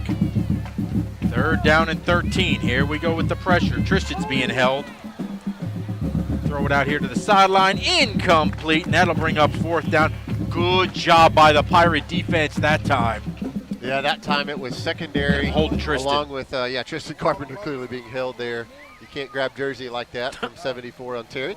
But no call there. Good job by the secondary, staying locked in on their man. And great job by the defense, forcing a 3-and-out momentum, trying to put the Navy and gold back on after the Pirates trailed 13-8 if you're just joining us. 9:25 to play before halftime. Here comes another punt. That is, a dribbler. It was tipped. Everybody get away. Pirates get away. Get away from that ball. And we're going to take over at the 45. It was, I don't know if you want to call it tipped or it just hit off of somebody's backside. Yeah, that time again, it was number 6, Kwan Russ, and he's having Let's see where a this journey hits. tonight. Let's see who at this punter. hits. Let's see what happens. It was a block. It was. We got a hand on it. It was just very low. Yeah, and you can see Coach Will Banks and that Pirate coaching staff just waving everybody, get away, get away, get away. And again, the Pirates going to have great field position here starting at the Terry 45-yard line. You'd love to stick another 7 on the board and try to extend this small 2-point lead. Jaybird back to pass. Look, he's going to throw it deep. He's got a man. It's going to be underthrown, though. Just couldn't get it there as Spires was running free ahead of his man, but that was a long throw for Jaybird to make. Yeah, the ball, Jaybird released that thing about midfield, but he had some pressure in his face. Unfortunately, had to put a lot more air on that one than he wanted to, and that'll bring up 2nd and 10. And still no room for Jamari to run between the tackles. Yeah, that guy right there, 32, Jordan McGee, has been a problem all night long as he's been coming off the edge, just literally untouched. I mean, no one is touching him, and he has put Jaybird on the ground twice. That time it was Jamari Thompson, and the Pirates going to be third and even behind the sticks here on this Pearl Pool third down. It's a third down and almost 12.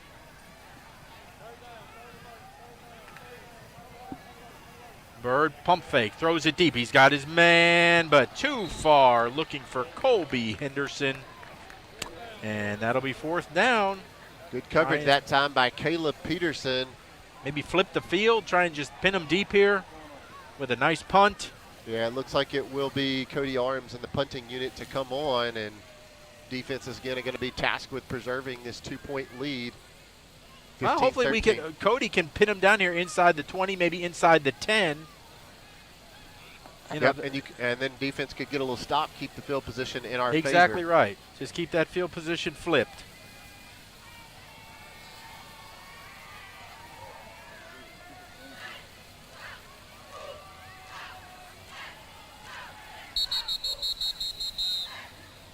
Going to get a delay a game this time against the Pirates, and this is one of those spots where you don't mind a delay a game. It gives the punter a little more room as Cody's had back-to-back 40-yard I think they took kicks. that on purpose. Yeah, a lot of times you will, maybe even try to draw the defense off sides, but I think they wanted to give him now some more they're asking Coach Thigpen, do they want to take the delay game? They will take it, and it'll give Cody just a little more room to work with, and hopefully able to. Yep, not sure what the. Oh, they're reset the play clock. All right, 8:28 to play here before halftime, and Pearl's going to be punting this ball away. One hopper back to Cody. He gets it away. That ball's going to be hit and take a good Pirate roll inside the 20. Looks like down at the 16-yard line, so a good job by Cody. Yeah, about 36 yards is, again, Cody faced with picking up a skipping snap. And he had a defender right there in his face. Boy, I tell you what, 2 and 32 for Terry have just been everywhere. Yeah, they are problems tonight as a good-looking defensive squad for Coach Thigpen and a Bulldog team that it doesn't show in their records, but a lot of athletes, as you called it tonight, Mr. Flynn. So 1st and 10. Let's see if the defense can step up again. There's a handoff to Sharansky, and we're trying to strip the ball, trying to force a fumble. Sharansky holds on to it, and he's going to drag us for a big gain out to the 25. Pickup of 8, almost 9. Just going for a strip here. You can see it. Alex trying to pull that ball out. Yeah, Austin Knight, Nickelberry, Alex Spires, DJ Hudson all in there trying to pull it away. There's a run to Sharansky again, and he's going to, boy, he just drives those legs. He's going to have himself a first down at the 30. He runs like Jamari with those legs churning. You read my mind exactly. His running style, I don't think his physical stature as much as Jamari, but keeping those legs pumping, and he's a guy with a lot of power. He's showing that there as he's carrying a couple of Pirates on back-to-back runs. So first down from their own 30 now. Approaching the 7-minute mark before halftime. Pirates in front by 2, 15-13.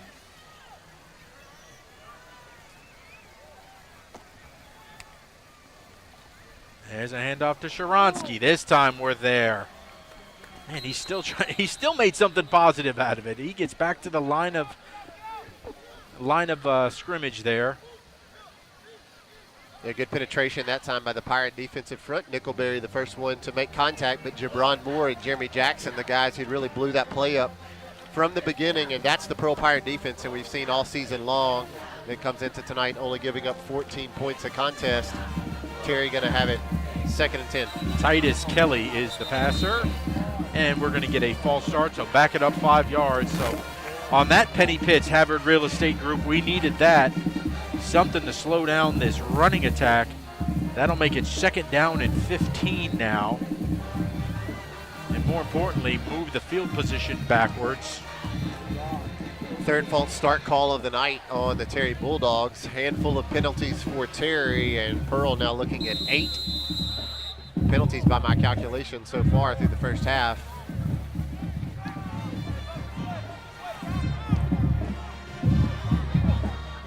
All right, so Kelly, the passing quarterback, is in there.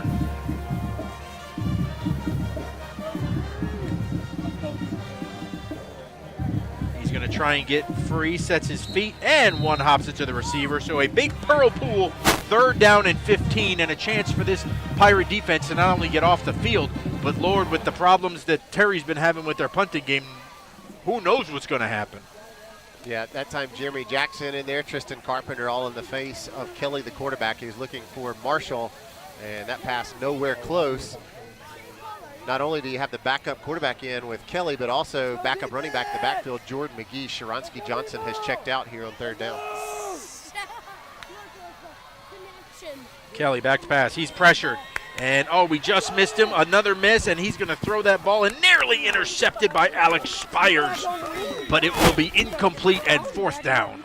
Great pressure that time, and Jeremy Jackson is kicking himself because he thought he had a sack as he was right there on top of. And Nickelberry. Yeah, on top of Titus Kelly.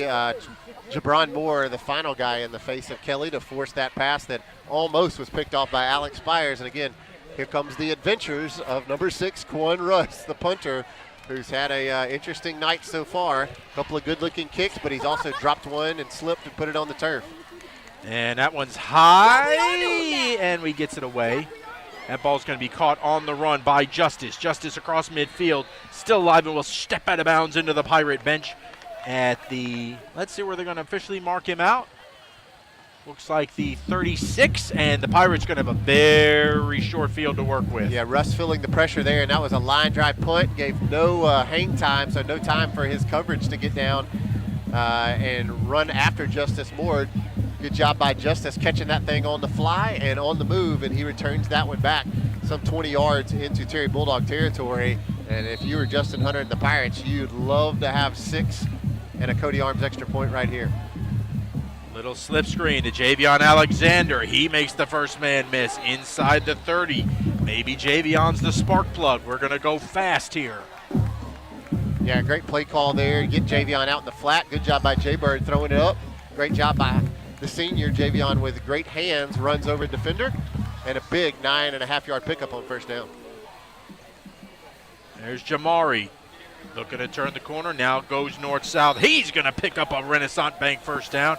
And we're going to get a flag as Javion Alexander went down. I don't know if this is going to be Terry or not, but Javion appears like he's the one that got hit in the back. Yeah, Javion was on the turf and looked like he was a little dinged. He's going to be okay, I think. He's going to check out. Logan Kane will check in. Jerry Johnson, who was closest to that discussion there with the referees, he points against Terry. I'm with you, Greg. Roy, what'd you see? Unfortunately, that was behind the play, and I didn't get to see it, but it looks like they're going to mark it off on us. Somebody hit Javion in the back. That's what Javion was down, like he had gotten hit in the waist. back. Okay, now they're turning around and going the right way. As good job. So now they will mark it off, and this is a big gainer now on the Penny Pitts Havard Real Estate Group penalty, as the Pirates are going to have the ball at the 12-yard line. So really, really looking good at the moment now in the John Deere Ag Up red zone, and Terry just jumped offside, so we're going to get another 5 yards. And the Terry defense now unraveling. They've got 7 penalties now on the night, 2 of them offsides, and giving away yardage. Pirates, and the way things have started a little shaky tonight, you'll take it any way you can get it. You have to imagine you get a dose of Jabari Thompson here in the red zone. Jaber on the option, pitches to Jamari, looking to turn the corner, and he stepped out of bounds. So it will be second down on the far side. Second down and about 3, it looks like. It looks like Jaybird stepped out at the 5. Looks like he's got to get to about the 2.5 for a first down. Jaybird, quick throw to Javion. Jump ball. Javion Alexander. The same play that we ran to start this series is the same play that we'll end it with. A little flip pass as Jaybird puts it up in the air. Javion jumps up and catches it. Good hands by the big fella, and he's able to absorb the hit and punch it in from 5 yards out, and man, did we need that one. Alexander the Great posts up, makes the catch, turns his way into the end zone for the Raising Cane's touchdown, and now Cody Arms on for the extra point out of the hold of Cade Chisholm. Good snap, good hold, kick is up, and it is good. 5:04 to play before halftime. It is 22 for Pearl, 13 for Terry. When accidents happen, our 30 minutes or less ER service pledge can mean less waiting and faster care. The 30 minutes or less ER service pledge at Merit Health. Dr. Helton's a day-to-day guest that we have grown to love. When you go 4 or 5 times a week to the same place, you get to know people by name. After many years being a professor in Arkansas, I had a wonderful professional opportunity to move to Idaho. We wanted to throw him a farewell that he would never forget. I was so emotional seeing the signs and seeing the people. We wanted Dr. Hunt to know that we cared. After all the trips there to Chick-fil-A, it meant the world to me. I brought you a little gift here from Idaho for your fries. That should save you a few trips right there.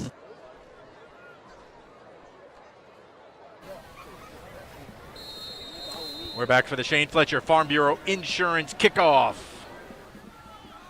This time Reed's kick will come down at the 7 and be returnable.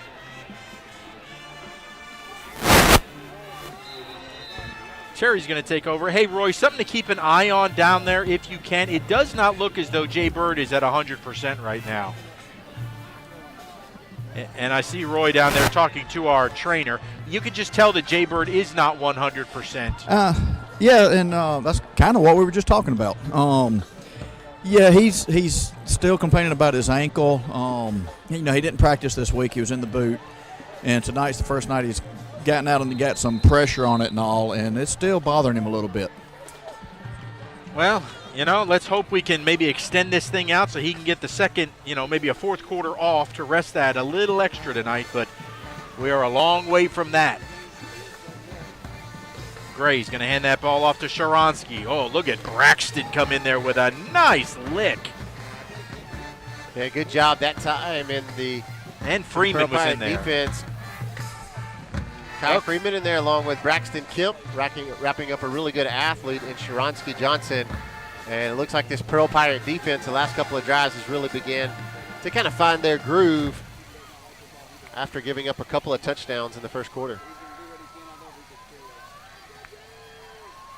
Gray going to hand that ball off again, and this time Man, he just keeps driving as Jefferson had the first contact, but drives himself out to the 40. Oof. Sharansky Johnson is not a man who goes down on first contact. It is multiple Pirates every single time. He's dragging 1, 2, 3, 4, 5, 6.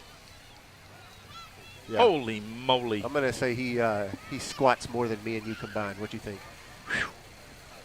3rd and 2.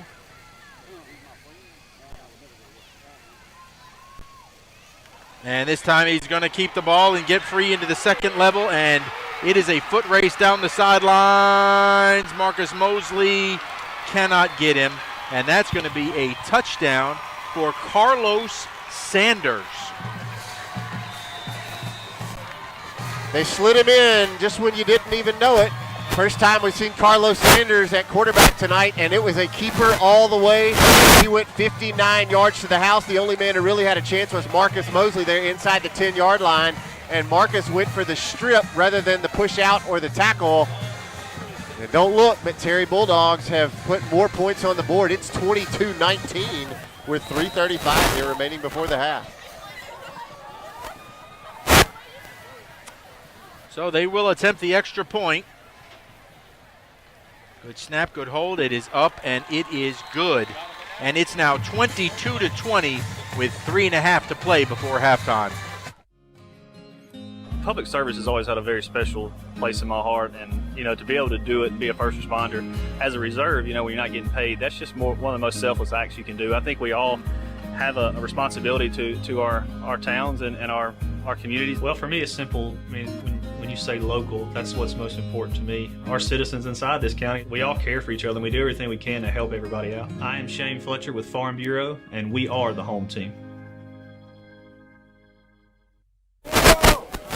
Well, we are coming back for the Shane Fletcher Farm Bureau Insurance Kick, but Roy, I want you to take a listen to this, because I have a feeling that Raising Cane's should sponsor the halftime, because there is going to be, I think Coach Hunter is going to be raising Cane in that locker room at the break. Oh, I think so. I think they're going to get one of their motivational, inspirational speeches. I mean, offense, defense, there's just been mental lapses on both sides of the ball, and that's the best way to put it, just mental lapses.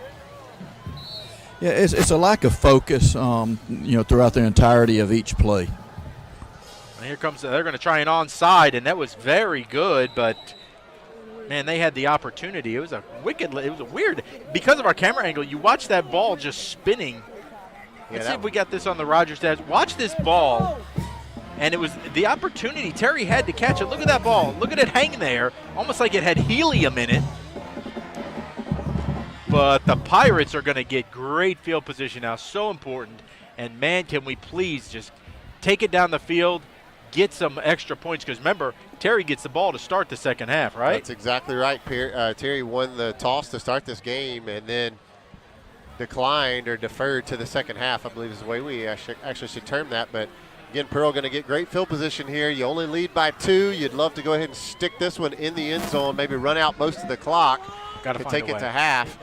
And Jerry Johnson and Jamari Thompson will be in the backfield. Again, the Pirates have been punched in the mouth here early on the road with a 1-3 Terry Bulldog squad. And Greg Flynn, you hate to say it, but we talked about it in the Sky Family Dental pregame show. This is a game where you just got to do what you're supposed to do. And both sides of the ball haven't exactly done that so far tonight. Jaybird throwing deep, looking for his man. He's got him, got a step. Oh, that time just 1 foot too far for Justice Moore. If you'll notice, Jaybird has extra wrap on that left ankle now, trying to keep the stability there, and that throw looked good.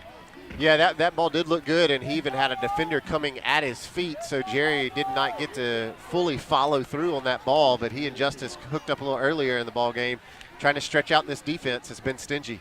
Oh, here comes the blitz, and again, poor Jamari just can't get going. He's getting stopped before he can get those train wheels going. Watch this. It's a number of guys, too, for Terry. That time it was Raymond Alexander who made the final tackle, but it was number 5. Yeah, Ira Porter, the guy who was first in the backfield, and now Pearl staring at a long third down. I think that's going to be one of the biggest discussions is how do we get assignments, blocking assignments, because we're always missing somebody. Somebody's always coming free. Here comes 32. Jamar did a nice job. That's a nice catch by Cody Arms, and he's going to be very, very close. I have a feeling we're going for this one. It's going to be 4th down, but 4th and less than a yard. Here comes Meatball and Jalen Nickelberry as the 2 defensive linemen will come in to open up a hole. Coach Hunter didn't even think about it as he walks right up. You know what this formation is called? What's that? Peterbilt. Peterbilt. This is the Peterbilt I like formation. That. Bringing in the tractors, the tractors and the trucks to open up the hole. Now let's see which side Meatball shifts to. Here we go. We're going left. Here we go. Student body left. Oh my gosh! And we could not. Number 5 again. We cannot. And it's guys coming untouched, Greg Flynn. It's 5. Yeah, 5. that time it was number 5, Ira Porter. Again, back-to-back plays he's been in, 2 out of the last 3 plays he's been in the backfield. And they just had the numbers, and they ran right through the line. And it doesn't matter how dominant or how powerful Jamari Thompson is. If you're not blocking anybody, he's not going to find room to run. And the Terry defense makes a huge stuff. They're playing inspired football, this Terry Bulldog team on homecoming. And that was the fear. You come in here, they've got homecoming. They've got nothing to lose. This is their biggest game, home game so far of the year. And we're going to get an illegal substitution. We will against Terry. They had like 13 guys out there. So if you're Coach Chris Thigpen, that one hurts a lot right there. As you get so much momentum on the 4th down stop, and then you have an illegal substitution call to kick off the following drive. Hey, Roy, it cannot be a whole lot of fun over there underneath that blue tent right now for that offensive line, is it? Oh, it's not. I walked away from it. I didn't want to be around it. So 1st and 10 for Terry. Hand the ball off. And they're going to get some of that penalty yardage back. It will be 2nd down and looks like 12. Under 2 minutes to play here before halftime. Pirates unbelievably still have a 2-point lead at 22-20, but it doesn't feel like it. But that's the good news. I mean, we are still in front. 2nd down and 12. Kelly. Oh, he's got a man wide open and intercepted. Did we get it? Did he hold it? Yes, DJ Hudson with a pick. Man, did we need that one, as that ball looked like it could go 4-6. Instead, number 7, DJ Hudson, the safety, drops back, reads it all the way. And the Pirates now with 14 takeaways across the last 5.5 ball games, and none bigger than that one right there, up 2 with 1:19 remaining before the half.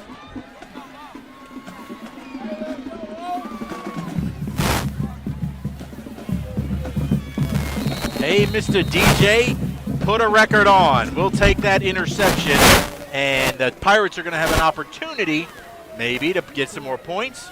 I think maybe it's just a group. Don't make a mistake down here. We'll see what Coach Hunter decides to do. 1st and 10, the 20. And the ball, nope, Jaybird's going to keep it. Look, he's throwing it deep. He's got a man wide open. Oh, and he caught it.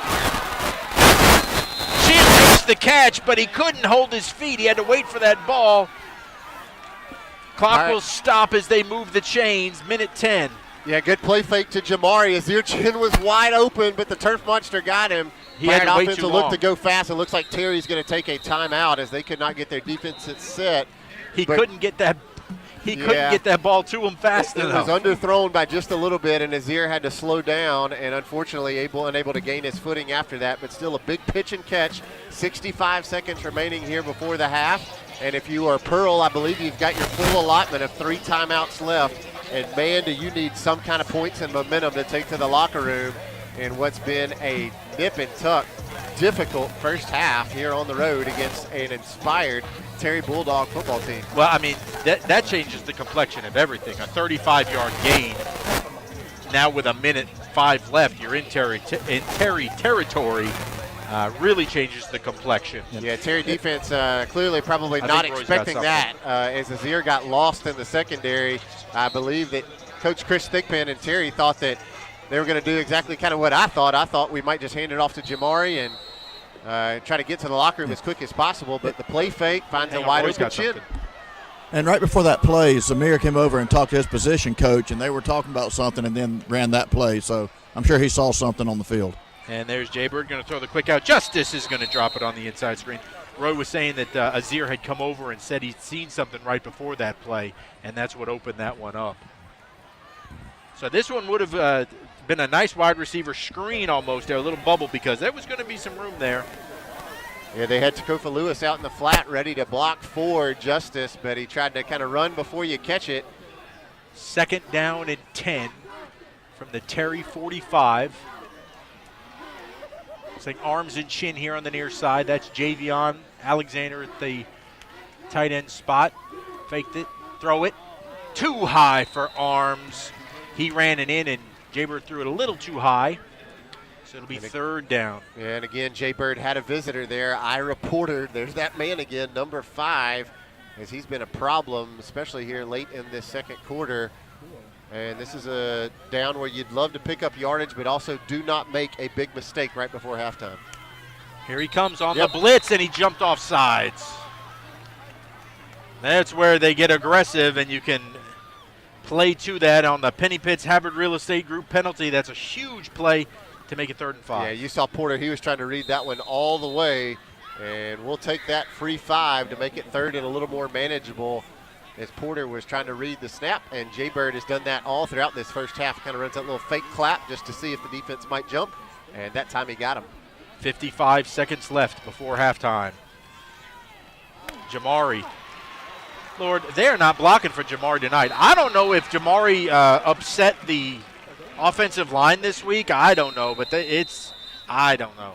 That's just. It's almost like Terry has 13 players in there against 11 on running plays, as they are just swarming, and the Pirate offensive line kind of watching them just do work on Jamari. And with 42 seconds remaining before the half, you're staring at 4th and 10. Greg, I don't think there's any way you can gamble and try to go for it here, not with the explosive plays that we've seen from Terry. They've scored on a 59-yard touchdown run here in the first half and a 48-yard pitch and catch. Any chance you're going for this if you're Justin Hunter? I don't know. You're up by 2. I don't know. Our offensive line has been so good all year long. I am confident that they're going to get this thing turned around at halftime, that Coach Worrell is going to get them together, and we're going to pick up these blitzes in the second half. I'm just very confident that they're too good. They're too good a group to be put in the position of where we are now. It's almost like we've been surprised by some looks that we haven't seen yet. We will go for it. On 4th down, give it off to Justice Moore. He's going to throw it. Throws it deep, and they're actually better off by dropping that ball and not intercepting it, because now they get the ball all the way back here at the 45. So, you really had nothing to lose on this play. Yeah, attempted a little flea flicker. Colby Henderson came out like he was going to block, and then he went down the field. But give credit to that Terry defense. Give a lot of credit to him, quite honestly. That was the starting quarterback, Darian Gray, who, he was step for step in coverage with Colby Henderson. Colby had to turn into a defensive back just to knock that one down. And don't close your eyes. 36 seconds remaining before the half, and this Terry offense has already put up 20 in this ball game, only averaging 14 on the season. Well, the passer, Kelly, is in the quarterback now. And he's going to try and throw it, but Meatball is there to bring him down back at the 40. Jeremy Jackson with a ray of hope, and Terry going to burn what I believe will be their last time out, Greg, is Jeremy Jackson now with 8 sacks on the 2021 season. He's got 2 of those tonight, and none bigger than that one right there. Again, I was talking a little bit before that last play. I am just confident that our offensive line is going to get it turned around. They've blocked so well all year long. I think that it's got to be something schematic that Terry's doing, because it's not the same guy every time. So it's somehow they're moving it around, that I think Coach Worrell's going to pick up on that and then be able to get his guys to make that adjustment. Yeah, and a lot of times that's what you need a halftime for. You come out and you see things across the first 2 quarters of a ball game that the other team has put in that you weren't prepared for, even in your blocking schemes. And so you imagine that they've got a good plan that they'll talk through at halftime. But again, this has been an offensive line that's opened up holes for Jamari Thompson to have almost 1,000 yards on the season. Jamari probably hovering right around 50 so far tonight. We've run for 1,800 yards so far this season as a team. Yep. It's almost 2,000 yards. They'll get it right. Just keep the defense right here. Here comes Jeremy again. Throw, that ball deflected, nearly intercepted. Yeah, Austin Knight, the guy who almost able to pick that one off. We'll see who was able to get a hand on it. Jeremy Jackson again in there causing some pressure. Was it Jeremy? I believe it's Jalen Nickelberry, the guy who was able Nickelberry getting his hand to up. reach up and get a big paw on that one, and it'll be 3rd and about 14 for these Bulldogs. And again, if you're Coach Thigpen now, it's you'd love to get yardage, but don't do anything stupid right here, right before the half. Hey, 23 seconds left. Let's see what happens. Gray's going to run it himself. Jabron Moore slings him. Oh, and he just set him up, and Nickelberry knocked him down, and we're going to take a quick timeout with 14 seconds left because it's going to be 4th down. Oh, mercy. This is like tag team wrestling right here. Yeah, Watch this. Jabron Moore you set him up, around, and I'm going to knock him down, baby. Jalen Nickelberry, good night.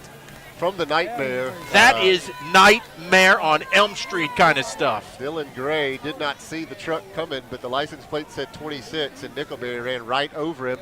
Good job by Justin Hunter getting a quick timeout, and they're going to force Terry to punt. And, Greg, that's been an adventure all night long. Well, that's perfect. I mean, that's exactly why you call this timeout here. If he gets it away, great. If not, then you're going to have a chance to have at least one play. Yeah. Maybe here deep in their territory if it's a muff punt. Yeah, earlier in the contest or here in the first half, we've seen a dropped punt by the punter for Terry Russ, and then we've also seen a pretty good return by Justice Moore. It looks like we're going to play it safe and we're going to have drop nobody back, or maybe we're going for an all-out block. And this is a different punter back there, Donovan Allen. Okay, play it safe. Justice Moore will drop back now. High snap, and we nearly blocked it. And fair catch will be called for and made at the 34. So with 6 seconds left, we've got one play. See what we're going to do with this. Good job that time by the backup punter. Donovan Allen able to slide in there and get that one away. I believe Donovan, the guy that we've seen kick extra points for Terry. And Justice Moore does his job to pull it in. If I'm Justin Hunter, I'm not doing anything fancy right here. Well, we'll see. Again, here comes Meatball. No, that's not Meatball. I'm sorry. That'll be 88. That's Tommy Johnson. From up here, it looked like 99. Yep, Tommy Johnson wearing a new number tonight. And Jaybird indeed will just take a knee. And we're going to halftime. It's 22-20. Let me tell you something. There was a couple of years ago that we were here, and we went in with a lead at halftime. And the Pirates got a fire and brimstone speech for playing so poorly. That's one of those nights tonight, and we came out and really dominated the second half. I would anticipate that's going to happen again tonight. It's going to be interesting. Do not go near that locker room. You are a pastor, my friend. That's right. Do not go near that locker room for the next 30 minutes. Justin Hunter going to have a few words for his team at half to encourage. Again, let's be real here. This is a really good football team, a 5-1 team who comes in on a 5-game winning streak. We talked about it in the pregame show, Greg Flynn. This is a night where you should win, and you should win easily, but you got to do what you're supposed to do. Do what you know to do. And we haven't done it to this point. And the Pirates have not done that through the first 2 quarters. They're fortunate to be ahead by 2 points, but we've got 8 penalties through the first 2 quarters. Not been able to convert on 4th down, not been able to stop them, and miss some defensive assignments. And so they'll get coached up at half, and we'll see what happens here in about 20 minutes. All right. It looks like our band is coming down to I don't know if we are performing or not tonight because they have homecoming festivities here. I see our band coming down out of the stands. They will not be performing tonight, so they will be.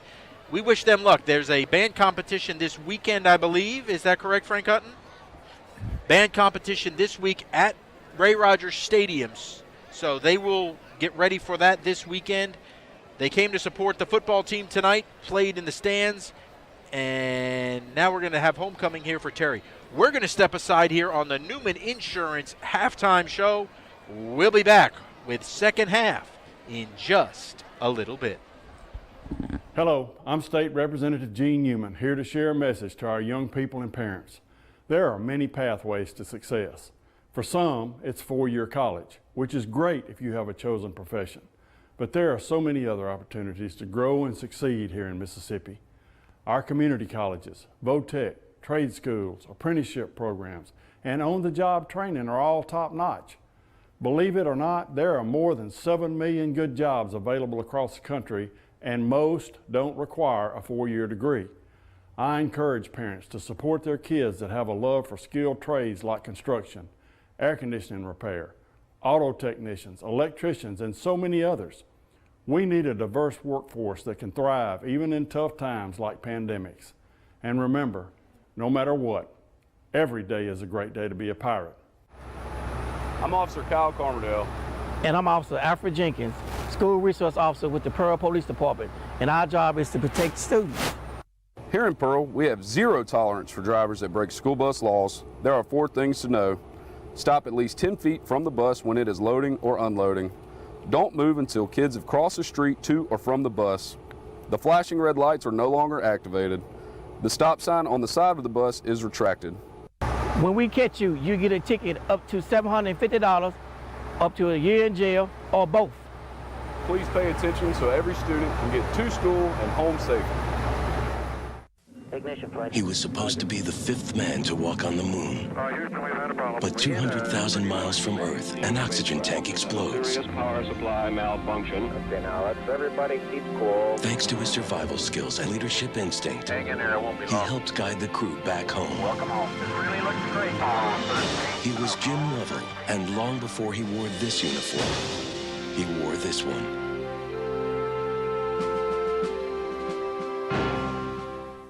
Jim Lovell, Mike Rowe, and Bill Gates. Just a few names known for success. All 3 also started their leadership path while serving in the Boy Scouts of America. Everything they learned while part of a troop can prepare you for a successful future as well, whether it's survival skills, self-discipline, or just how to have fun. If you'd like to be a part of the next generation of Scouts, Pearl has a local troop, 575, and for more information, you can call Cale Gamble at 601-594-7020 or email him at calegamble@yahoo.com. The Boy Scouts of America, be prepared. We understand an upside-down world. We understand a rogue virus, 0 jobs, and stratospheric tuition. But they're writing us off before we get to the starting line. A stalled generation? Not so fast. Who do you think is gonna fix all this? We will. We will because our future is the future. Because the life we have chosen has prepared us for this moment in history. So we're going to build bridges and hospitals in a day. We're going to save families from disaster and feed those left in the cold. We're going to do all this and more because we have an appointment with destiny.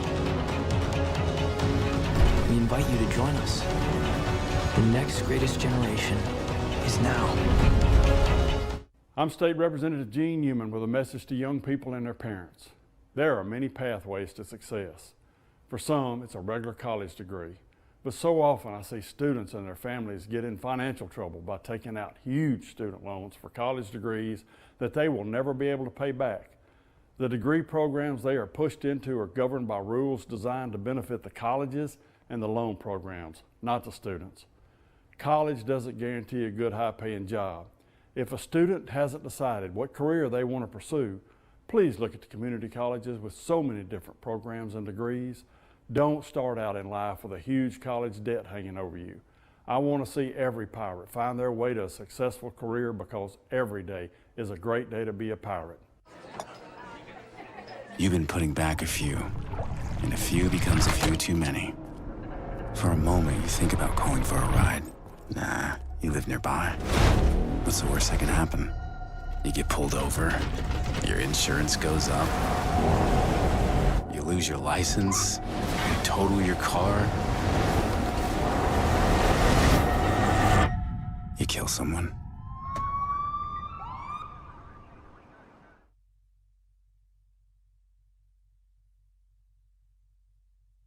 Hello, I'm State Representative Gene Newman, here to share a message to our young people and parents. There are many pathways to success. For some, it's four-year college, which is great if you have a chosen profession. But there are so many other opportunities to grow and succeed here in Mississippi. Our community colleges, VOTEC, trade schools, apprenticeship programs, and on-the-job training are all top-notch. Believe it or not, there are more than 7 million good jobs available across the country, and most don't require a four-year degree. I encourage parents to support their kids that have a love for skilled trades like construction, air conditioning repair, auto technicians, electricians, and so many others. We need a diverse workforce that can thrive even in tough times like pandemics. And remember, no matter what, every day is a great day to be a pirate.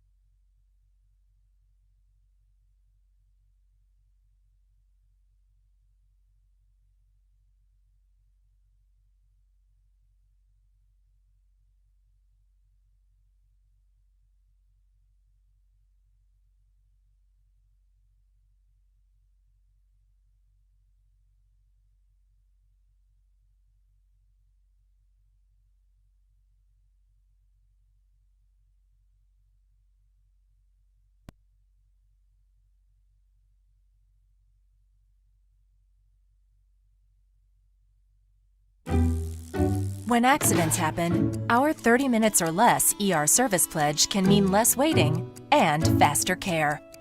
The 30 minutes or less ER service pledge at Merit Health.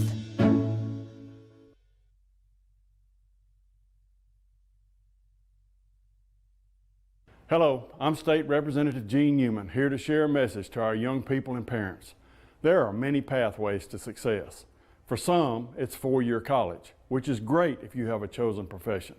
But there are so many other opportunities to grow and succeed here in Mississippi. Our community colleges, VOTEC, trade schools, apprenticeship programs, and on-the-job training are all top-notch. Believe it or not, there are more than 7 million good jobs available across the country, and most don't require a four-year degree. I encourage parents to support their kids that have a love for skilled trades like construction, air conditioning repair, auto technicians, electricians, and so many others.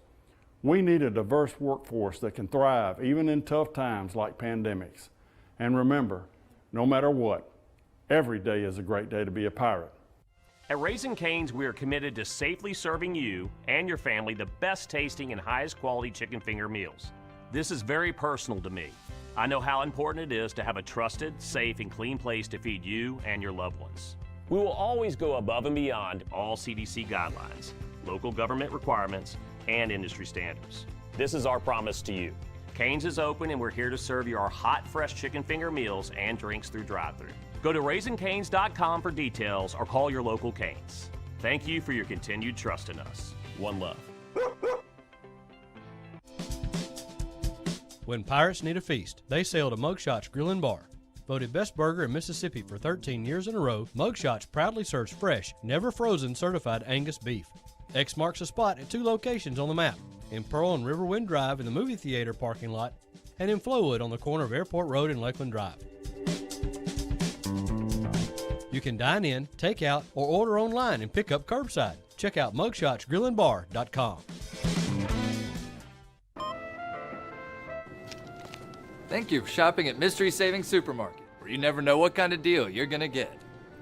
Welcome to Mystery Savings Supermarket. That'll be $9. But she... Welcome to Mystery Savings Supermarket, where you never know what kind of deal you're gonna get. You wouldn't put up with this at a supermarket. Don't put up with it when you buy a car. So come to Rogers Dabbs Chevrolet. It's easier here. Why settle for a checking account that just holds your money? Renaissance Rewards Extra gives you so much more. Like savings at more than 400,000 retailers, 24/7 roadside assistance, a cell phone protection plan worth up to $400, $20 in ATM fee refunds per monthly cycle, and a great interest rate when you meet 3 easy qualifications. Get extra today at rewardsextra.com. Renaissance Bank. Understanding you. Member FDIC. The Pearl Pool is a proud sponsor of Pirate football. Located in the heart of the city, 3500 Dawn Drive, the Pearl Pool offers everyone a safe, convenient place to swim and host parties. Affordable memberships are available, and walk-ups are always welcome. It's also a great place for Pirates to take swimming lessons before they hit the high seas. And when the temperature heats up, make plans to cool off at the Pearl Pool.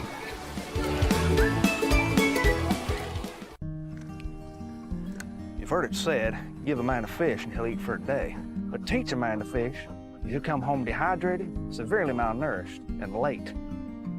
Some quotes are better than others. With Alpha Insurance, he won't get the old bait and switch. He'll be as happy as a dog in the sunshine. Ain't that right, Otis? And there's nothing fishy about that. Call Alpha agent John McHenry in Pearl for a quote today. At Raising Cane's, we are committed to safely serving you and your family the best tasting and highest quality chicken finger meals. This is very personal to me. I know how important it is to have a trusted, safe, and clean place to feed you and your loved ones. We will always go above and beyond all CDC guidelines, local government requirements, and industry standards. This is our promise to you. Cane's is open and we're here to serve you our hot, fresh chicken finger meals and drinks through drive-thru. Go to RaisingCanes.com for details or call your local Cane's. Thank you for your continued trust in us. One love. When you're ready to make a move in pirate country, contact Penny Pitts with Havard Real Estate Group in Pearl. Penny is a multi-million-dollar producer and loves to help her clients find the home of their dreams. If you are a first-time home buyer or ready to upsize or downsize, she is the agent for you. Penny is a Pearl High School graduate and an avid supporter of Pirate athletics. Make your move with the home team. That's Penny Pitts, Havard Real Estate Group. From loans and mobile banking to CDs and checking accounts, River Trust Federal Credit Union has you covered. That's why you owe it to yourself to take advantage of the tremendous opportunity to open a savings and checking account at River Trust Federal Credit Union. River Trust offers lower interest rates on loans and higher interest rates on savings. We can get you started on the road to financial well-being. Let us help you take charge of your financial future today. Log on to our website at rivertrustfcu.com. River Trust Federal Credit Union, improving the financial success of our members. Think of the Pearl Pirates and one word comes to mind: pride. The pride they take in their efforts, the pride our community feels in their achievement. We're all Pirate boosters, and that's especially true at Bank of Yazoo. Proud not only to be a partner in education with Pearl High School, but also to serve the Pearl community with great financial options. So when you're ready to boost your spirits, come feel the pride with the Pirates. And when you're ready to boost your bottom line, come down to Bank of Yazoo. Bank of Yazoo, proud to be your booster for life. Member FDIC. Hey, it's a beautiful day at Georgia Blue. It's like a home-cooked meal. How mama makes you feel, that's what we do. Oh yeah. The time is now to make memories with all your friends. We'll be looking for you, so y'all come on in. This family around here, it's Georgia Blue.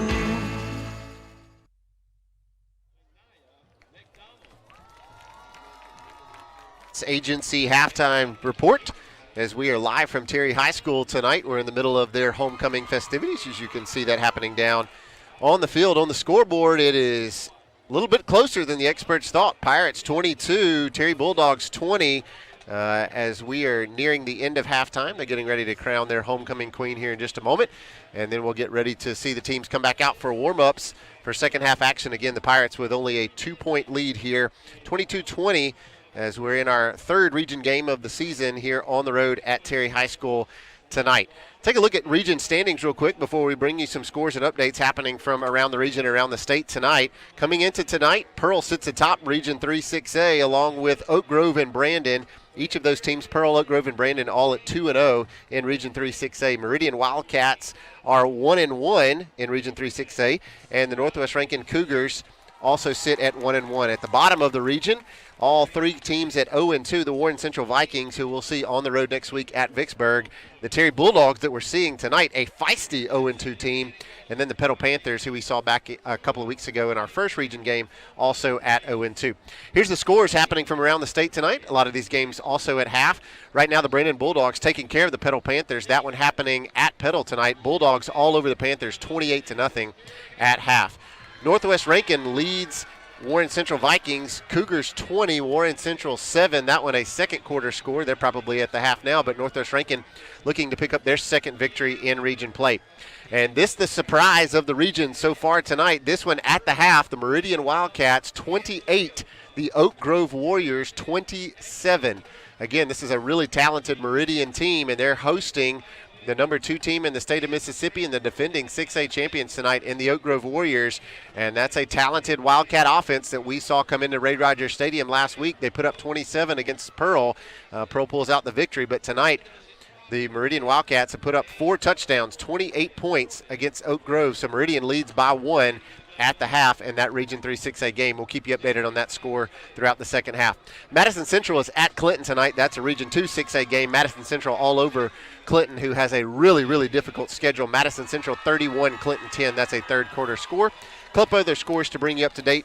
On Oxford is at Germantown tonight. Germantown, the Mavericks, over the Oxford Chargers. That's a really good Oxford team. Germantown with a really good running back, one of the best in the state, and they lead 21-14. That's a halftime score. Then from MAIS action, an undefeated Hartfield Hawks Academy is hosting Jackson Academy tonight. That one happening over off of Lakeland Drive at Hartfield, and at the half, Jackson Academy leads Hartfield 7-3. Again, scores right here.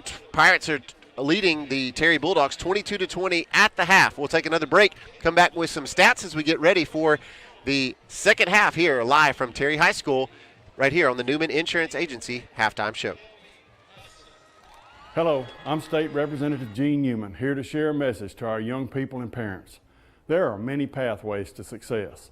For some, it's 4-year college, which is great if you have a chosen profession. But there are so many other opportunities to grow and succeed here in Mississippi. Our community colleges, VOTEC, trade schools, apprenticeship programs, and on-the-job training are all top-notch. Believe it or not, there are more than 7 million good jobs available across the country, and most don't require a 4-year degree. I encourage parents to support their kids that have a love for skilled trades like construction, air conditioning repair, auto technicians, electricians, and so many others. We need a diverse workforce that can thrive even in tough times like pandemics. And remember, no matter what, every day is a great day to be a pirate. I'm Officer Kyle Carmerdale. And I'm Officer Alfred Jenkins, School Resource Officer with the Pearl Police Department, and our job is to protect students. Here in Pearl, we have zero tolerance for drivers that break school bus laws. There are 4 things to know. Stop at least 10 feet from the bus when it is loading or unloading. Don't move until kids have crossed the street to or from the bus. The flashing red lights are no longer activated. The stop sign on the side of the bus is retracted. When we catch you, you get a ticket up to $750, up to a year in jail, or both. Please pay attention so every student can get to school and home safely. He was supposed to be the 5th man to walk on the moon. But 200,000 miles from Earth, an oxygen tank explodes. Power supply malfunction. Okay, now let's everybody keep cool. Thanks to his survival skills and leadership instinct, Hang in there, it won't be he long. helped guide the crew back home. Welcome home. This really looks great. He was Jim Lovell, and long before he wore this uniform, he wore this one.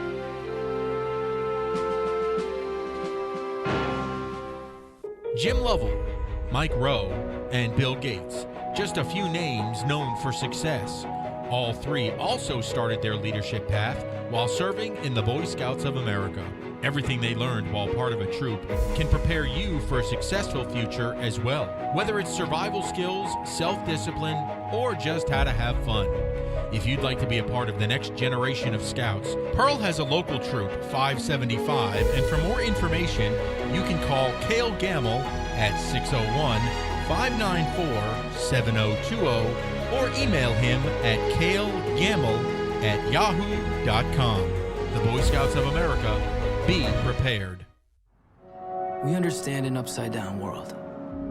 We understand a rogue virus, 0 jobs, and stratospheric tuition.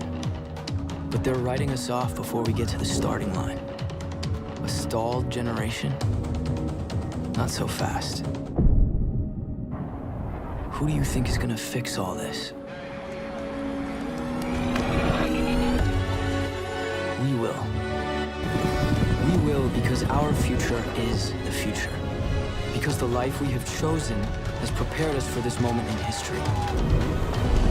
So we're going to build bridges and hospitals in a day.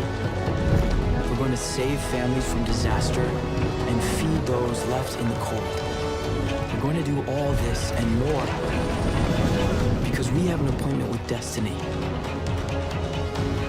We invite you to join us. The next greatest generation is now. I'm State Representative Gene Newman with a message to young people and their parents.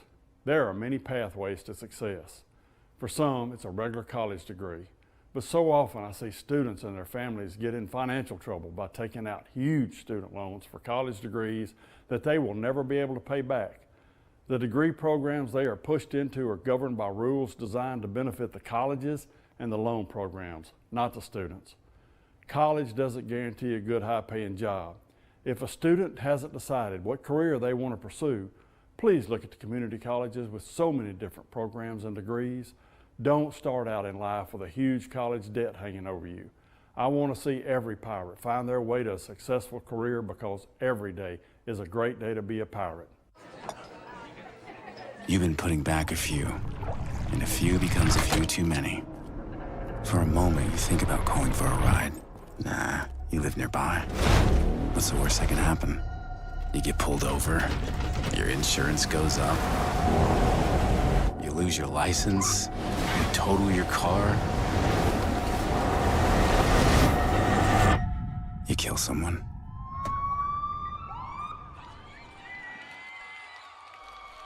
Welcome back into the Newman Insurance Agency Halftime Report. We are live from Terry High School where the Pearl Pirates have a narrow lead at half over the homecoming festivities of the Terry Bulldogs. Pearl 22, Terry 20 at the half. They just crowned their homecoming queen just a moment ago. Just a few minutes remaining before we get kicked off here with the second half. Hoping to bring you an interview here in just a moment with the professor and head coach Justin Hunter. Bryant May and Greg Flynn here sitting high atop the press box at Terry High School. We'll bring you some stats from the first half as we get prepped for that interview with head coach Justin Hunter. Passing, Jerry Johnson was 9 of 17 in the first half for 99 yards through the air. He did have 2 touchdowns and no interceptions. Rushing, Jamari Thompson, 15 attempts and only 23 net yards for Jamari in the first half. He did have 1 rushing touchdown. Receiving-wise, leading the Pirates was Azir Chin with 2 catches.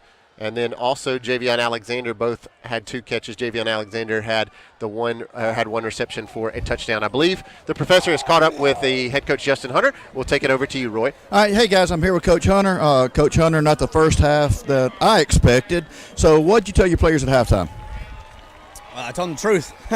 Told them that Terry acts like they want to win this ball game worse than we do, which is the truth, you know. And I don't know any other way to put it. You know, obviously not happy, mainly from an effort standpoint. And that falls squarely on us. Just not, I thought they were ready to play, and I still think they're ready to play. It's just we got to play harder, and got to cut out having a lot of mistakes, and we got to want it more. I think that's what it boils down to. I think everything will be taken care of as long as we're the team that wants it more in the second half.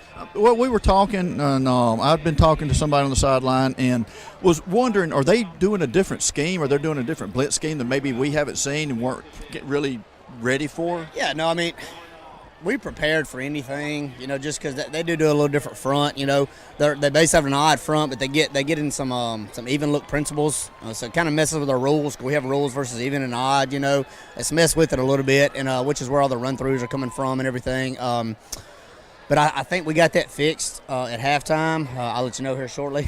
I hope we did. We got smart kids. They adjust good on the run. But what they do is giving us a little bit of an issue. But I think we got it fixed. I sure hope so. Well, we did say that we have no doubt that Coach Worrell's going to get that line turned around, and we're going to see a completely different team the second half. No doubt. Like I said, we have to want it more, and that's what it boils down to. If we want it more in the second half, we'll come out and play well. And if they continue to want it more, then it'll be tough. We'll have to figure it out. So I wish I had more to tell you, but that's what it boils down to, in my opinion. So good luck, Coach. Thank you all so much. All right, guys. All right, thanks, Roy. You heard from head coach Justin Hunter. Really, the report we thought we would get. It's really a lack of effort and want to right now.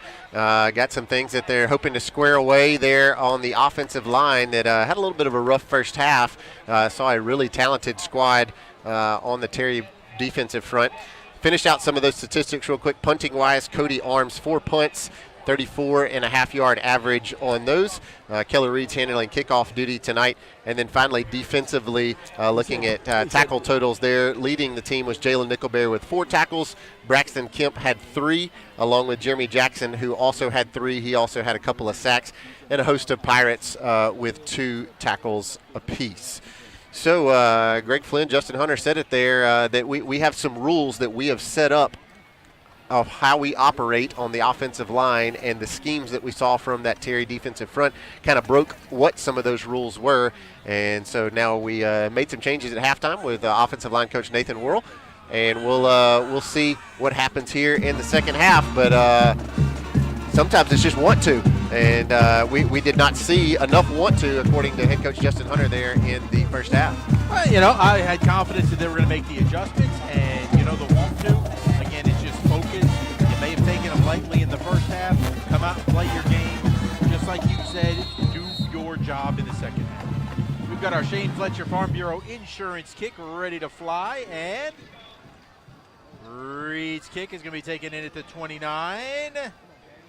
And the Pirates are going to cover it. Oh, and make sure there's no extracurricular there, as that will be where Terry will take over. Yeah, that time it was Carlos Sanders, as we kind of looked like we did a little switch at the last second. Keller looked like he was going one way and then runs the other way, but he kicked it to Carlos Sanders. Carlos Sanders took it 59 yards to the house earlier. That's a dangerous guy to start the half with. But we'll see what this Pirate defense has drawn up. Again, a defense that only gives up 14 points a game. And tonight they've already given up 20. We'll see if we can stiffen here against Dylan Gray. Gray's back in there, quarterback. He's got Sharansky. He's going to roll out. He's going to look to throw, and he's going to try and throw it incomplete. That's the thing. When 1's in, he's looking to run. When 10's in, he's looking to throw. Yeah, Dylan Gray has not really looked comfortable throwing all night long. He did look for Davian Liddell right there, and again, even that throwing motion didn't look real comfortable. Double coverage there by DJ Hudson and Austin Knight on Liddell. So it'll be 2nd down and 10.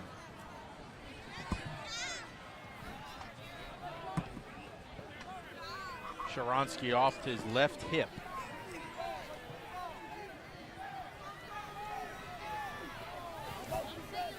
Now he moves him off to his right. Pirates will blitz. There goes Gray trying to run, and a nice job of getting him out on the edge was the new Knight rises. Austin Knight. Yeah, Austin Knight leading this Pearl defense in tackles, and a great job bouncing off of his coverage out there in the secondary to slide over and tackle a very athletic Dylan Gray to set up a Pearl pool 3rd down. Looks like a 3rd and 7 now. Stay in there, quarterback.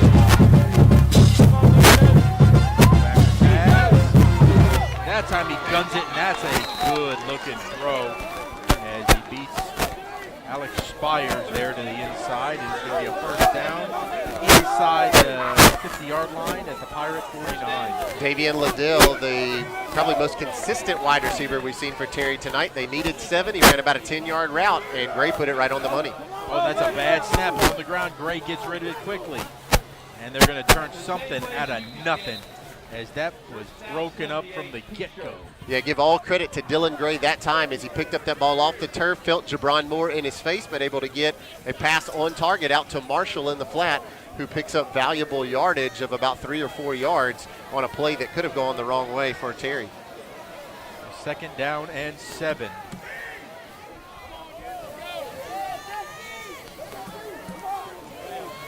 They're trying to collapse on Gray. He gets into the second level. He's inside the 40. Looks like to the 37. That will be another first down for the Bulldogs. Terry yet to test the top of this Pirate defense so far here in the second half. Coach Chris Thigpen and that offensive staff for the Bulldogs just taking exactly what the Pirates give them, and they're dinking and dunking down the field now in Pirate territory inside the 40. Ball on the ground. It is on the ground again, and they're lucky to get it back. Yeah, that one looked like it maybe hit at the line or the leg of an offensive lineman. Ball falls on the turf, and thankfully for the Bulldogs, Dylan Gray saw it and was able to get on top of it. As you saw the center there, that's 50, Christopher Johnson. Actually, he's the guard, who I think the ball may have hit off of his leg. Middle of the field, Alex. 13 to the middle. Second down and 12. It's great. There it is again. This time, oh, we almost had it. It's still alive. And Gray is not, as he's back to the 46-yard line. Yeah, this is the center, Greg. That's 73, Jaden Porter, and he comes over and he's kind of shaking his hands, almost like his hands are wet. There has been a little bit of dew that's set in here at Terry High School as we're sitting on top of the press box, and our papers are already feeling a little wet, perhaps playing a number here on the football. So much, so cold as from the heat, so there is a lot of humidity out there. He's trying to dry his hands off on this third down and 20.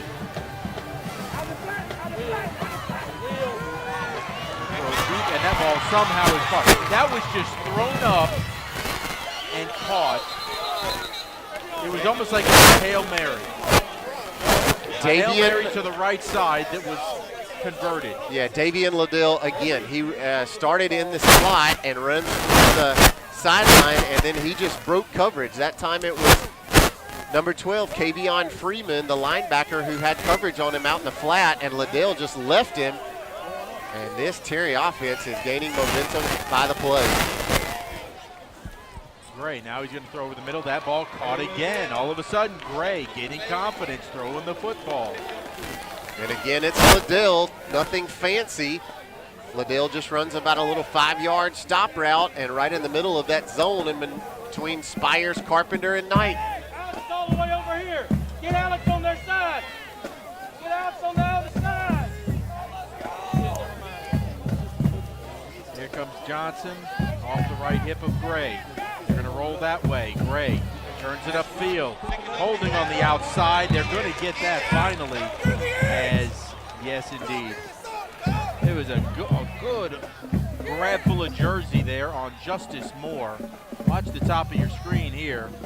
Yeah, I believe that time the guilty party was number 9. That is Nicholas Kelly, as Justice Moore was trying to fight off that block and get out to the outside, and that's going to be a costly Terry penalty. Terry now with 11 penalties on the night, the first of the holding variety.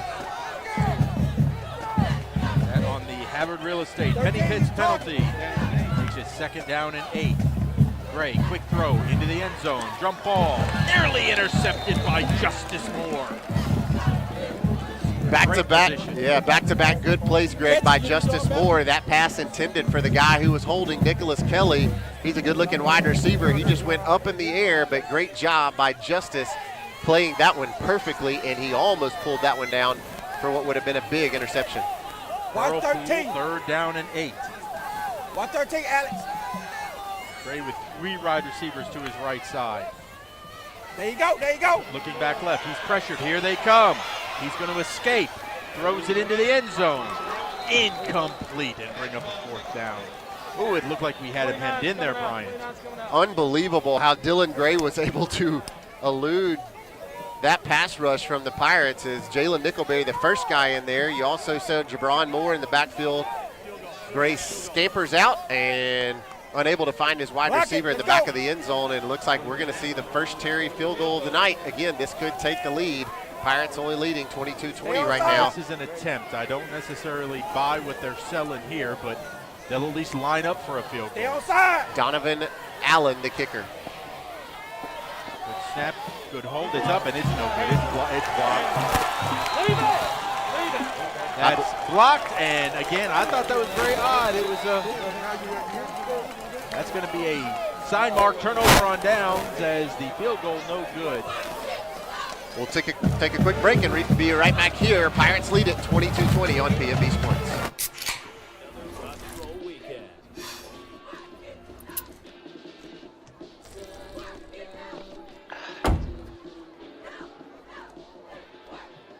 Burgers, better with Pepsi.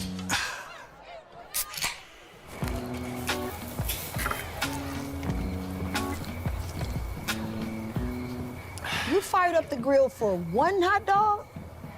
Seriously? Hot dogs, better with Pepsi. Pirates, a nice play on first down as Jay Bird will hook up with Cody Arms for a pickup of 8. Bring up 2nd down and 2 following the blocked field goal attempt. Oh, and we weren't ready for that, and there's a penalty flag that's going to be down. Yeah, Greg, Azir Chien was trying to trot all the way here to the near side, outside the numbers to try to set up, and Jerry Johnson had looked over to make sure Azir was getting set, and while he was looking, Connor Floyd went ahead and snapped it. We're going to get a penalty flag in the midst of all of that, and thankfully Pearl just able to fall on top of it. Jamari Thompson a heads-up play. And after a really productive first down play, you hate to shoot yourself. We'll see what the penalty flag will be. You have to believe it's probably going to be against the Pirates. Yeah, illegal shift.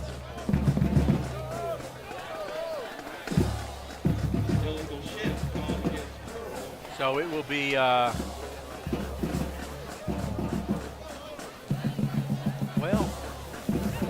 I don't know what they're doing. If it's an illegal shift, then they can take the play, decline it, and then take it where the ball was, where they got the ball. And I think that's the discussion they're having with Coach Chris Thigpen right now. He's being called in off the sidelines, and they're discussing what do you want to do with it. Because it would now be, if they declined it, it would be 3rd down from where that ball is currently sitting, I believe. Is that right, Roy?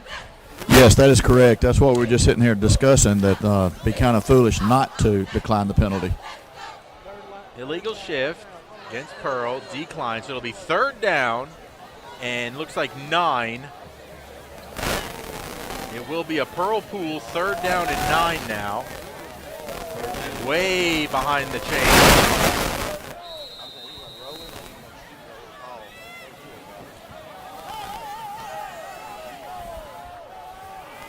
Jay Bird with 3 receivers, 2 to his left. Chin is the lone receiver here to the near side.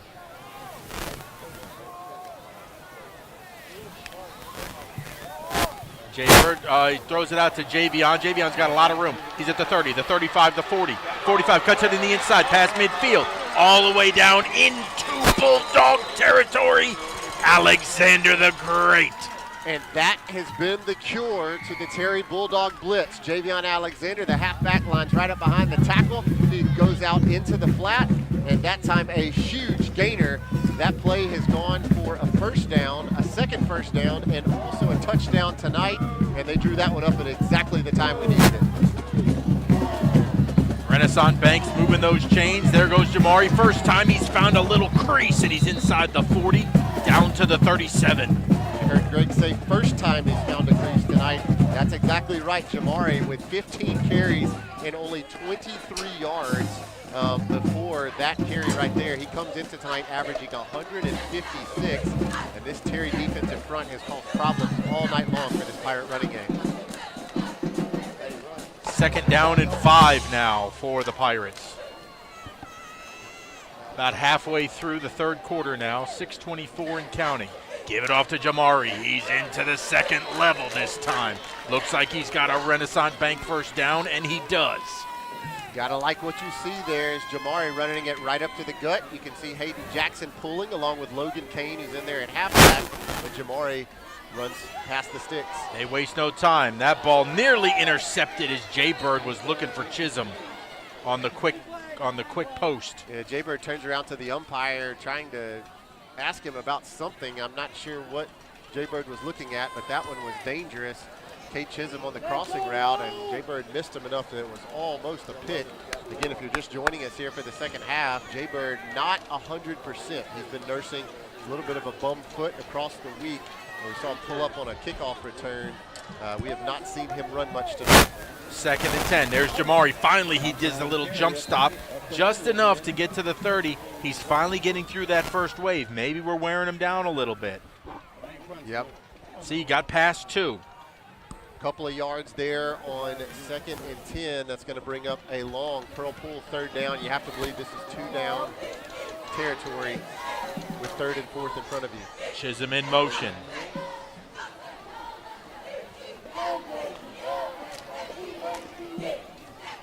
Oh, Jaybird, Jamari hit his arm, and that's just bad luck back at the 34-yard line. Yeah, that's kind of the night that you feel like you've sort of been having. Jamari was really coming up to pass block, and he just runs right in front of his quarterback, and miscommunication, ball hits the turf. And what are we going to see here? Looks like we're going to definitely keep the offense on the field. Going to end check Justice Moore and Javion Alexander. 4th down. Looks like 4th down and 12. Chisholm goes off. We've got 3 receivers here to the near side. Now Javion's going to split out, making 5 receivers. Jaybird looking good to throw it up in the middle. He's got Justice. Justice served. Touchdown, Justice Moore.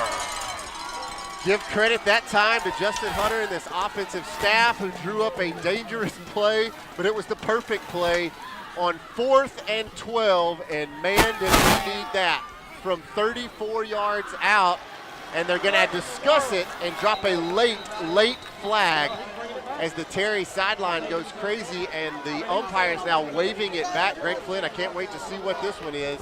They're going to call it a legal man downfield against the Pirates. They were already set up for the extra point. How late is that call? Coach Chris Thigpen was petitioning for it. We'll see it here on the Rogers Dabbs replay. Who would that have been? No way. There's nobody. I guess they're trying they're going to say 65 maybe, yeah, but 65 Kendall Burks. But he's within 3 yards. Man. No, that's not downfield. That's not. Wow. That's not. Wow. Going to be a robbery of a call. That is not. Incredibly costly one as the Pirates only up 22-20. Again, the line of scrimmage was the 34-yard So a timeout Pearl line, right now because Coach Hunter is going ballistic on the sidelines. Just beside himself because that's 4th down, and now they'll back it up, I guess. But they had already lined up for the extra point, and that thing came down. That penalty came down so late. You know, I don't mind 30, 45 seconds after the play. You don't mind if it's a penalty, if you think it's a penalty, but then drop it right away. But don't let them sell you on it. Unbelievable. Yeah, it was the line judge here on the near side. Coach Hunter's is going to talk to the referee now, and this is crazy. I've never seen a flag drop that late. There's the line judge here on the near side who was right by the ear, or right by the voice of Coach Chris Thigpen. He then goes out, talks to the head umpire. They have a discussion, and then the flag is dropped. Some 30, 45 seconds after the play is over, the touchdown's been scored and celebrated, and Justin Hunter has a right to have a discussion right here as he's distanced himself away from the rest of the team, and they're having a discussion. And as you can imagine, Coach Hunter containing himself well. Let's give him credit for that, but he is not happy and should not be, as that penalty wipes a touchdown off the board on 4th and 12. Yes, Roy does not have his headset on. We'll wait for Roy to put his headset on, and then we will go down to the professor. And you can see Roy Harper right there in the background, right on top of that one. Roy, as soon as you can hear a little bit more, we'll let you give us the explanation over there from the Pirate sideline.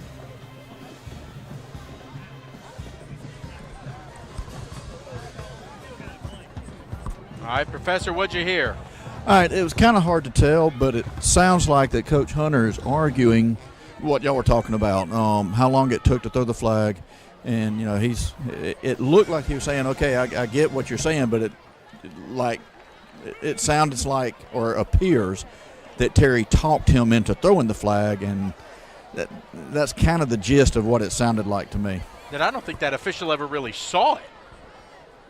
Yeah, I don't know. You know, Justin's, saying, don't listen to them, and I don't care about them, stuff like that. And and asking, what happened, So this is going to be a punt now versus, and here comes the official. He's calling the other official in. If we could come back live, they're calling the officials back in. Because it goes from either a touchdown. Again, you're seeing there on the Rogers Dabbs instant replay, they're saying 65. Kendall Burks was the guy that was downfield. So now the officials are going to talk about it. I don't know if they're going to stick with the penalty. It's 4th down, and the ball will be placed at the 43-yard line, and certainly a punt. If somehow they pick up the flag, then it's a touchdown. So huge call in this game. With 4:48 left in the game, in the third quarter, Pearl up by 2 at 22-20.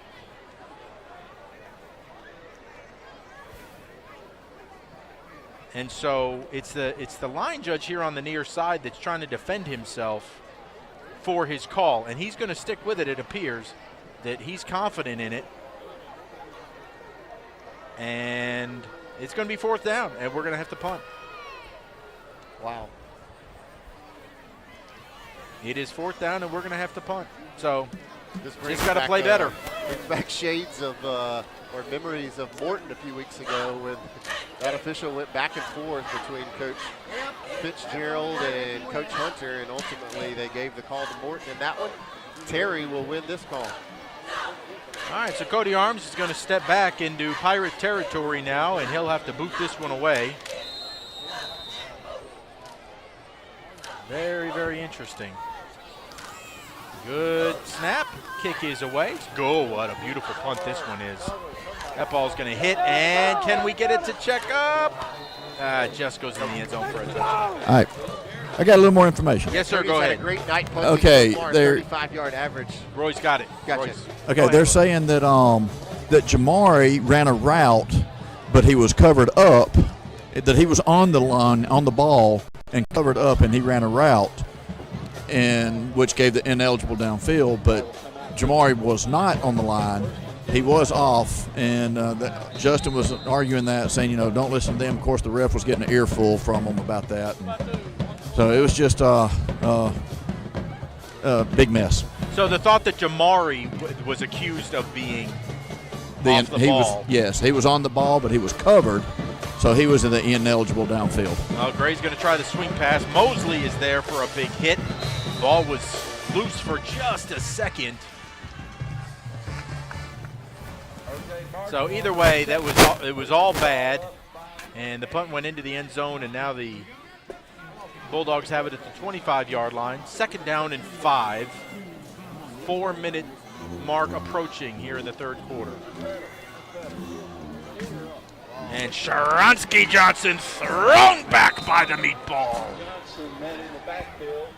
A break doesn't go your way. We'll see how you respond. This Pearl Pirate defense responding right now as we've got a huge stop by Jeremy Jackson, and we've got something going on in the stands here at Terry High School. We've got a number of students running to the other end of the field, and we're going to see if we get a stoppage of play. It's a tackle for loss on 3rd down. Ball tipped in the air. Intercepted by the Pirates, I believe.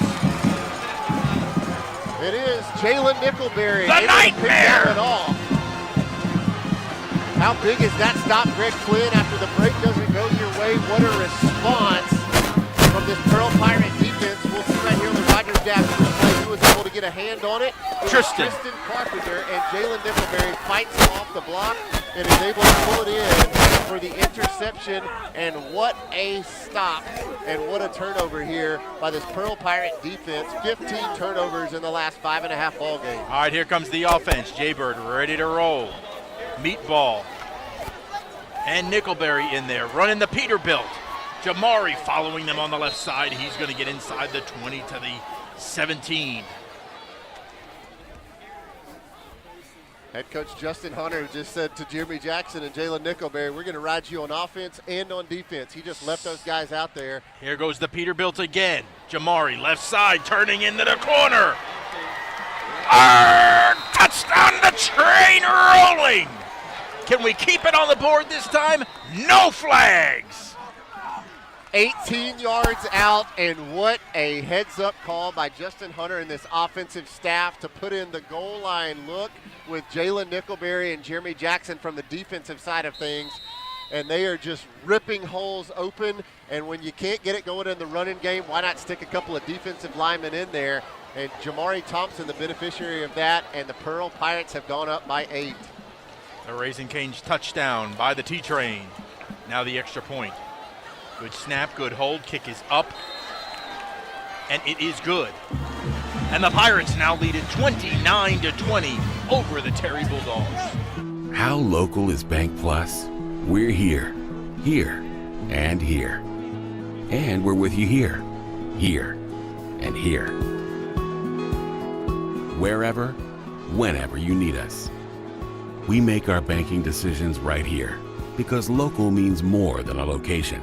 It means a commitment to deliver more for our customers and our communities. Your bank, your plus, Bank Plus. The Pirates cap off that interception with a touchdown drive. So important.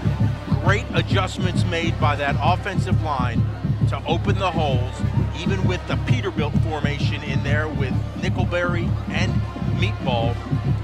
The offensive line kept him out, gave Jamari room to run, and for the first time tonight, he finds the end zone, and the Pirates take a 2-score lead once again by 9. Give credit to that Pirate offensive front. Just like you said, Greg, they have had a difficult night tonight against a very athletic defensive front, but that time they get the job done, and we needed that touchdown. Reed with the little pooch kick will be taken in, and the Bulldogs will take over at the 39-yard line. Roy, that was a confidence boost like no other, I think, huh? I thought I had Roy down there on his headset. Perhaps not. Roy, are you there?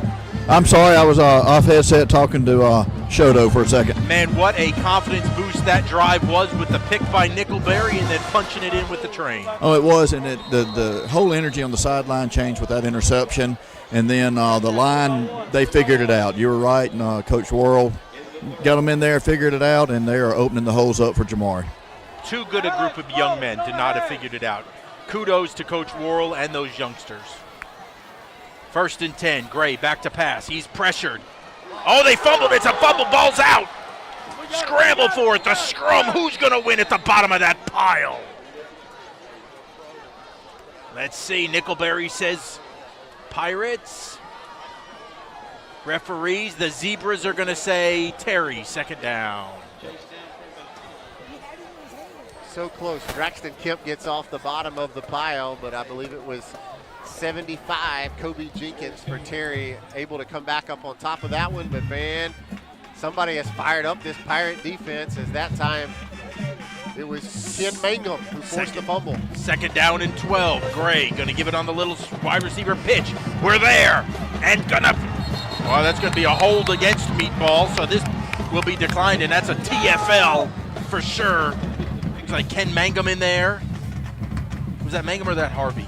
Yeah, Jeremy Jackson, I believe, was the one being held, Greg. And then, yep, that was 23 in there. That was Kai Jefferson. 23, 32, tackle. 42. I mean, it was a little bit of everybody by the end of it. Great job by this Pirate defensive front. That was Ken Mangum in there on that hit. And we will decline the holding call. So a Pearl Pool, 3rd down and 18.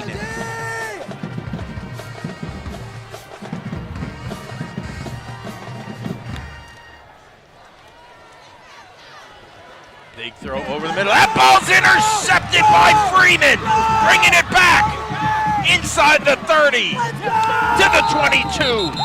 Interception by Kyan Jefferson. And the defense has awakened, Greg Flynn. The 3rd turnover of the night. Back-to-back drives with INTs, and the Pirates are awake after the wake-up call from the first half.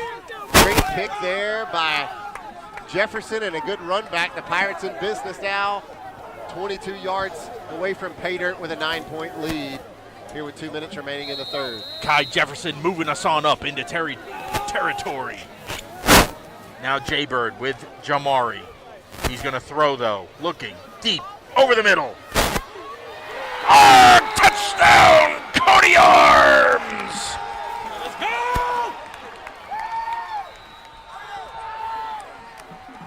Raising Canes put 6 on the board with Cody Arms, and the defense has awakened the offense. Beautiful ball from a senior to senior. Jerry Johnson to Cody Arms in the back of the end zone from 22 yards out. And the Pirates are now unloading on the Bulldogs on homecoming. It's 35-20. Talk about a response from a team in the third quarter. Defense, offense, special teams, Arms extra point. Well, he missed that one, I think. Yeah, he was a little too excited about catching it. 35-20, now your score with 1:56 to play.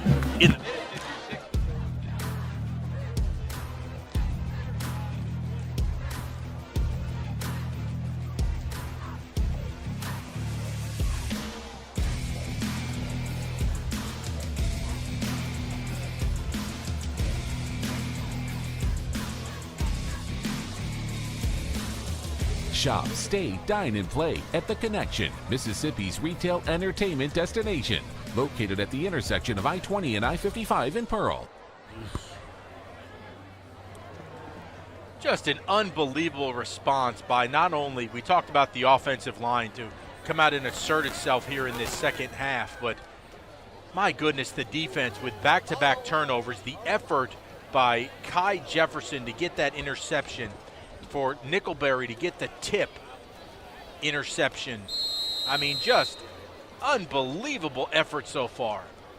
Reed's going to pooch kit this one again, and ooh, nearly bounced out at the 35-yard line. But Bryant, just a tremendous shift both defensively and offensively.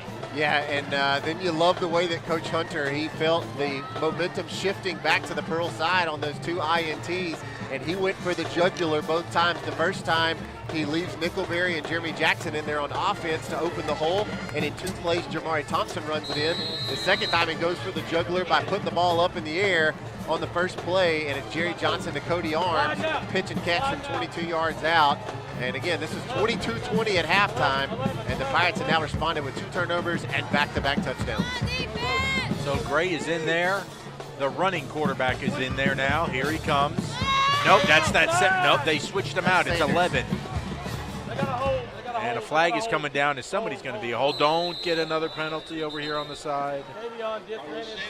Yeah, this should be a hold that should be coming back. Roy, man, you could just feel the energy shift in this game, can't you? Oh, you can. I mean, these guys took it upon themselves to answer Coach Hunter's, challenge of who wants it more. And they've come out. The momentum has definitely changed, and the energy on the sideline is just unbelievable right now. So that's going to be a block in the back against Terry, and this is going to be a big one because it was a spot foul from behind the line of scrimmage.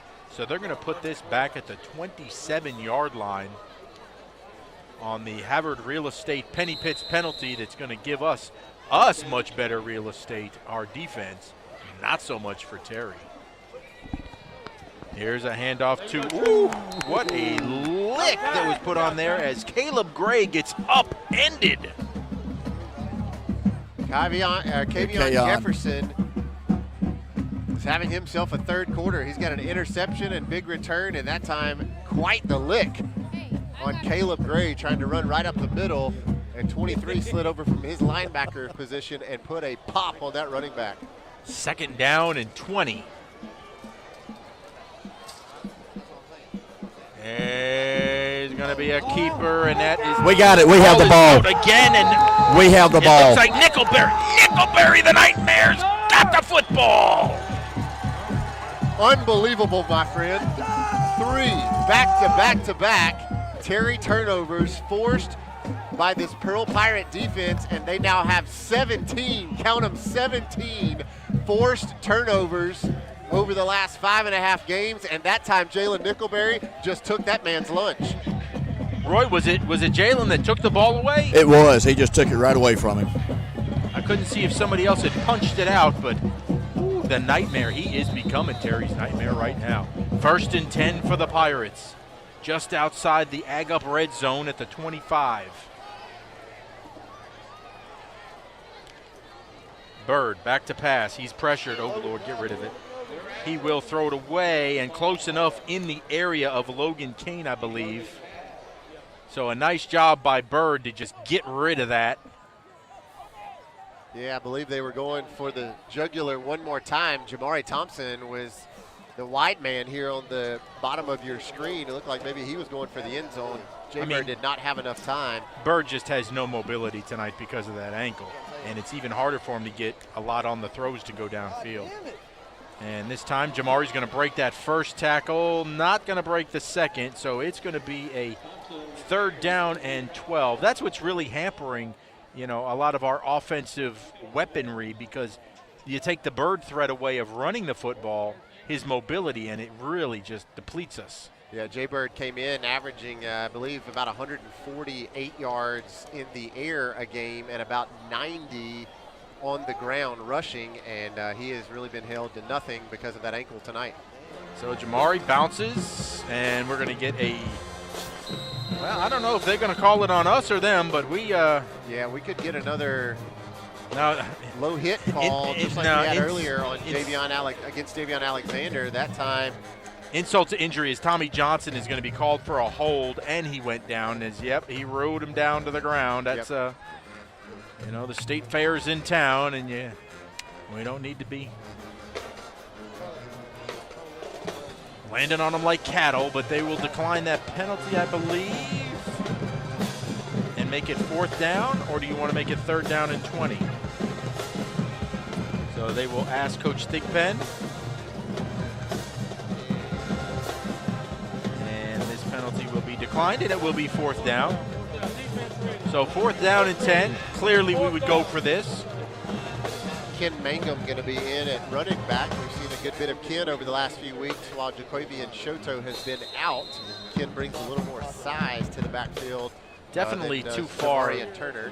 Definitely out of Cody Arms' field goal range right now. Too close to punt. Looks like we're going to let that one take it to the 4th quarter. We've got 3 quarters in the books. Your Pirates in front, 35-20.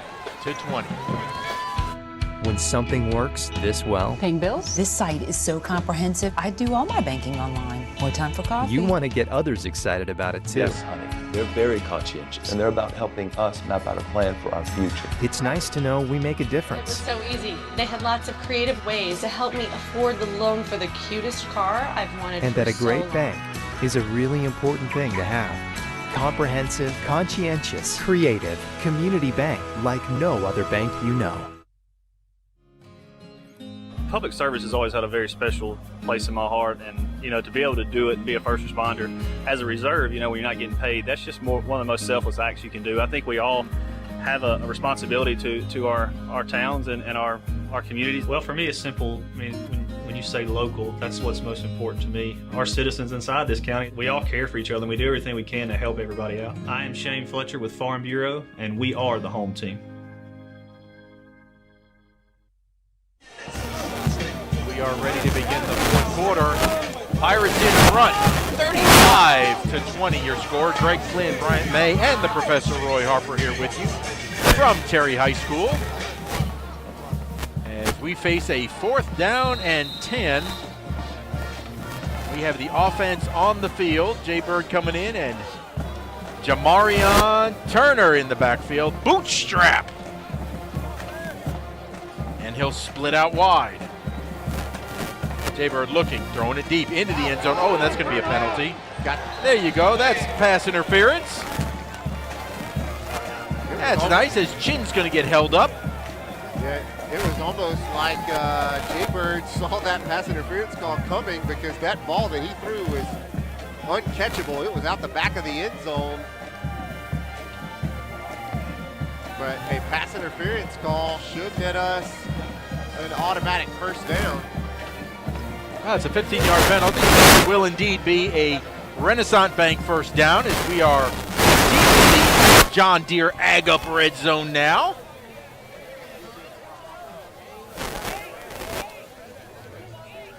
And the referees are trying to reset it.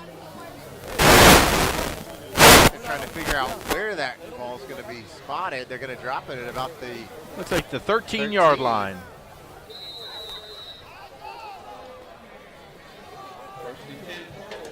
Bird and Jamari in the backfield. Nickelberry also back there.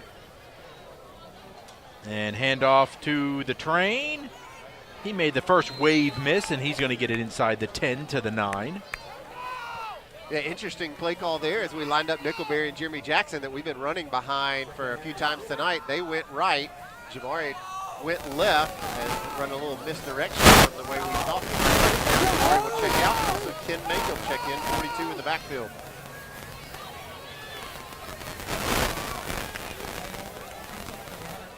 And Mangum, he's going to get hung up there. Andrew Tolliver, number 4. First time we've called his name tonight for Terry. Good job coming up and wrapping up around the ankles of Ken Mangum. And now with 3rd and about 8 to go, we're going to pull out the running set with the big guys and insert Justice Moore. Look to potentially put this one up in the air, Greg, on 3rd long. Cody Arms split way out to the top of your screen. Jay Bird, hand it off. Boy, Ken's just working hard inside the 10. He's going to get it back down to the 9. But it will be 4th down, and this is field goal range for Cody, if we so choose. But I see Jamari coming back in the game. Good hard run by the sophomore Mangum. Jamari will come back in, and it's... We're going to go for it. Yeah, 4th and 6. Interesting that we maybe don't put another set of points on the board with a 15-point lead, but Coach Hunter knows better than me. He went for the hard count, and...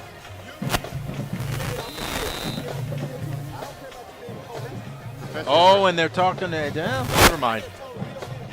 Professor's right there on top yes, of it. He's talking to one of our officers that he didn't like something that was said over there, that official. And it is 4th down and 6, and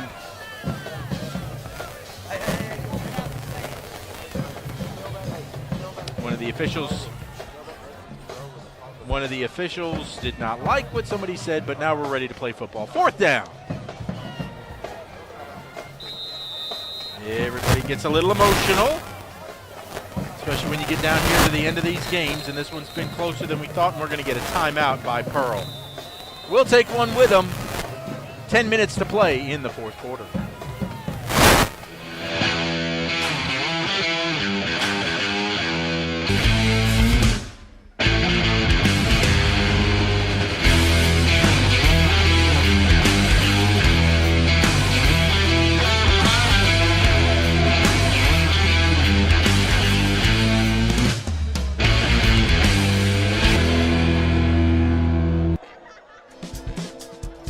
When pirates need a feast, they sail to Mugshot's Grill and Bar.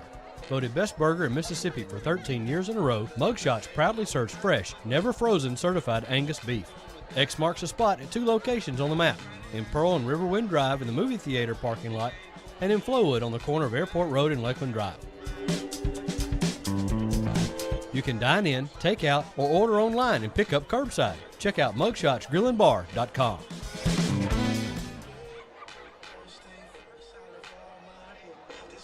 Back in, it is 35-20, 10:04 to play here in the 4th quarter. Pirates face a 4th down and 6, and we're going to leave the offense on the field to go for it. Coach Hunter leading by 15, has confidence in his defense, a 2-score game to try and spread Jamari out. There's Bird, he's looking, he's going to try and run it, throws it in the middle, incomplete. And that's just the lack of, mobility on his ankle. That's tough. It's tough for Jerry tonight.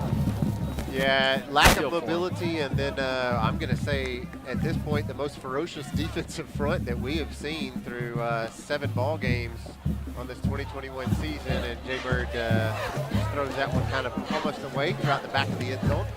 35-20, 10 minutes remaining here in the 4th quarter. Again, if you just joined us, Pirates trailed 13-8 in the first half. At halftime, it was 22-20. Pearl led. the Bulldogs by only 2 points. It was a difficult first half. In this third quarter, now that we've headed to the fourth quarter, we've had back-to-back-to-back turnovers forced by this Pearl Pirate defense, and 2 of those turned into touchdowns. Pirates now enjoy a 15-point lead. Well, there goes Johnson, and he's going to move it just about past the 15 to the 16-yard line. Ooh, that ball nearly came out of there. Yep, Jabron Moore in there causing a little bit of a ruckus, but Johnson able to hold on to it. 2nd down and 4.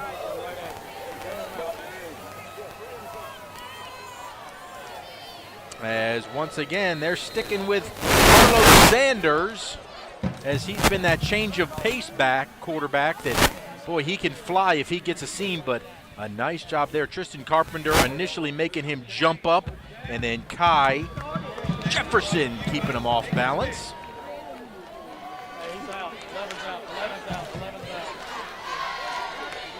So now we're going to put Gray back in there at quarterback.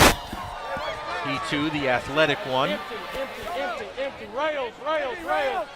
So a 3rd down and 10. I'm sorry, 1st down. The trail route. They gave him a 1st down on that last play? I missed that? I guess 2nd down and...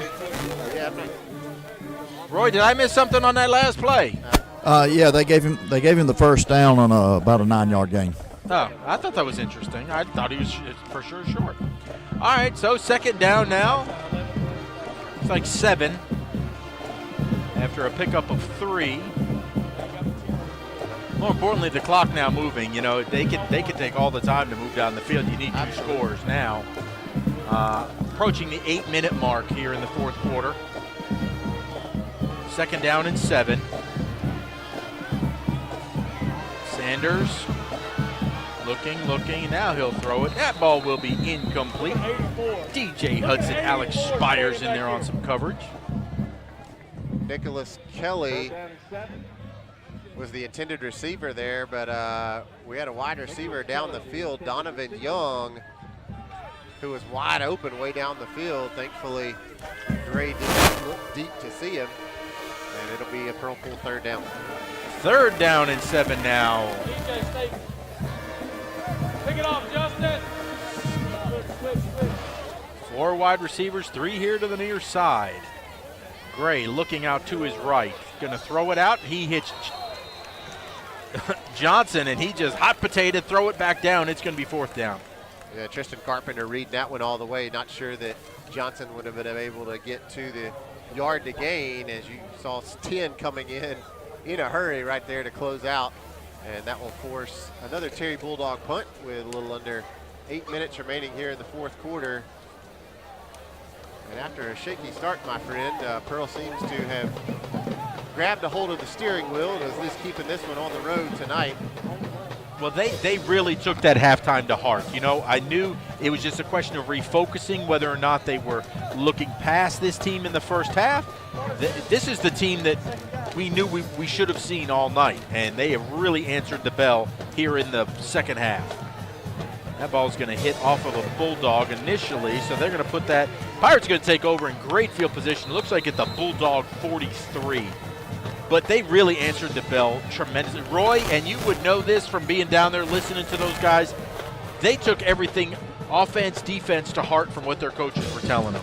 Oh, they did. They took it upon themselves. They accepted the challenge to show Coach Hunter what they are made of. That, you know, they want this game more than Terry, and they just came out and showed it in the second half.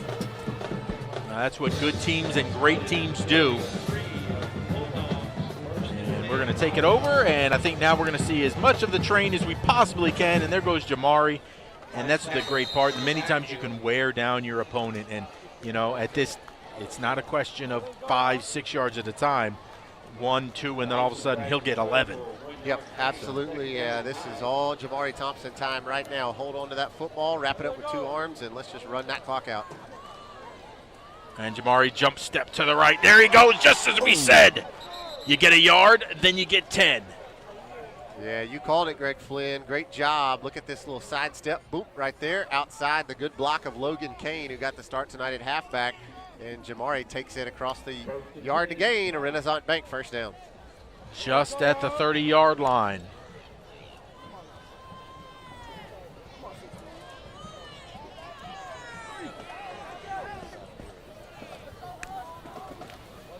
There goes the train up the middle. Now is where you're really seeing the legs drive. That's the Jamari. Look at him carry the whole Terry team with him. That's the Jamari Thompson we know right there, and he is hitting his form here in the fourth quarter. And so many times, that's where you take 4 quarters of getting banged by number 1, and you can't handle it anymore, and Jamari carries that ball and half the offense and defense all the way down inside the 15-yard line. Pirates now in the John Deere Ag Up red zone with a first down. 6:50 and counting to go in the ball game. And they're going to reset the play clock. So another 22 seconds, so no rush. There goes Jamari. Jump step to the left this time. He's going to lean forward, fall inside the 10 to the 9. Jamari Thompson and his offensive line now having a run here tonight on the road in the fourth quarter. Alpha Lewis finishing a block all the way into the end zone. And Jamari will check out. Looks like he lost a tire. Ken Mangum, the sophomore, will check back in to see if he might be able to punch it in. Ken will set up to Jay Bird's left. There goes Ken. He's met in the hole. He spins his way inside the 10 to the 8.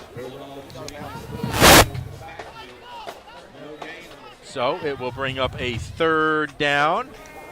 About 4 to go.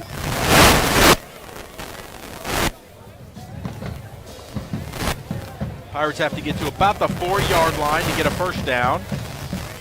Ken Mangum checks out Jamari, and Big Dog Turner checks in. Oh, he wants to be called Bootstrap again, by the way. Bootstrap, my bad. My bad, Jamari. I had a request, and there he goes! Bootstrap! But we're going to have a penalty flag. No, no, no, no. Let's check the flag. Yes, it's against Pearl. Oh, poor Bootstrap. You had it, baby. And I can't see where that one is. Maybe it's somewhere off the screen there on the Rogers Dabbs replay. So we are going to have a penalty as Jamarion Turner. Bootstrap Turner denied. Now he's just going to have to get one from a little further out. They're going to set that ball back to the 20-yard line.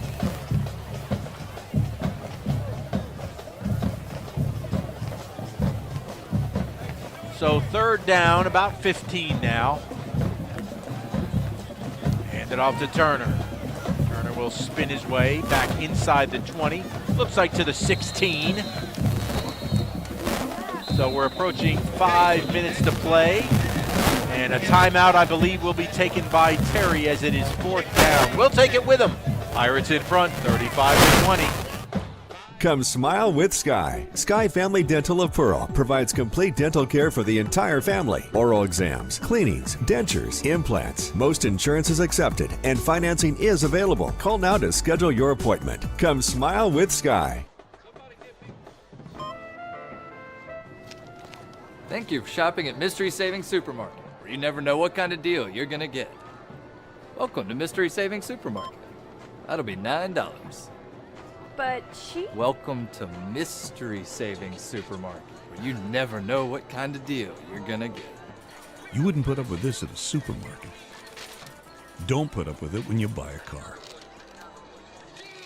So come to Rogers Dabbs Chevrolet. It's easier here. All right, Pirates facing a fourth down and 12. See what we want to do here, up by 15.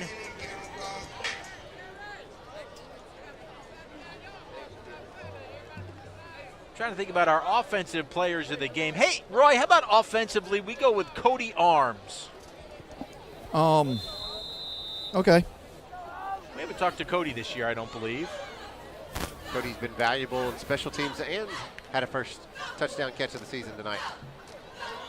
There's Jaybird rolling out, rolling out, rolling out. Now he'll just throw it away, and that'll be a turnover on downs. Ate up some clock, and that was the end of that. That'll turn it over to the Bulldogs. 5 minutes and 1 second remaining in the game. You know what? Hey, Roy, you know what? Defensively, you can't go wrong. Let's go Meatball. Yep. Let's talk about a senior that helped get these guys righting the ship there at halftime. He's one of those leaders, and he'll probably be able to tell us exactly what they had to do coming out of halftime. So we'll talk to Meatball, and then Cody Arms over there on the offense, another one of those seniors. Alex, solo. He got a touchdown tonight. First down for Terry. And look at there's Nickelberry again. Good grief. What a job that he and Meatball have both had tonight. Nickelberry's been crazy good. Yeah, Jalen Nickelberry with an interception a little bit earlier in the third quarter, and then Lenny had the fumble recovery the last drive. That's right, yeah, a complete takeaway, and man, he's been the nightmare. He's defined his name all night long. And when you had to make plays, this Pirate defense made plays. After some missed assignments in the first half, they recovered, and that's what a championship team does, is they recover in the face of adversity. There's a throw deep down the left side and nearly intercepted. Is that Chin in there as a defensive back? 9? I believe it is. It's Sear Chin, and they're running step for step. 11's in the back. So we are down to 4:16. You know, this was a nail biter at halftime at 22-20. 2 touchdowns by the Pirates. Gave them the breathing room that they needed and the confidence, more importantly, to put some plays together. This was an outstanding second half effort. Pressure and going down, and why not? Meatball with a sack.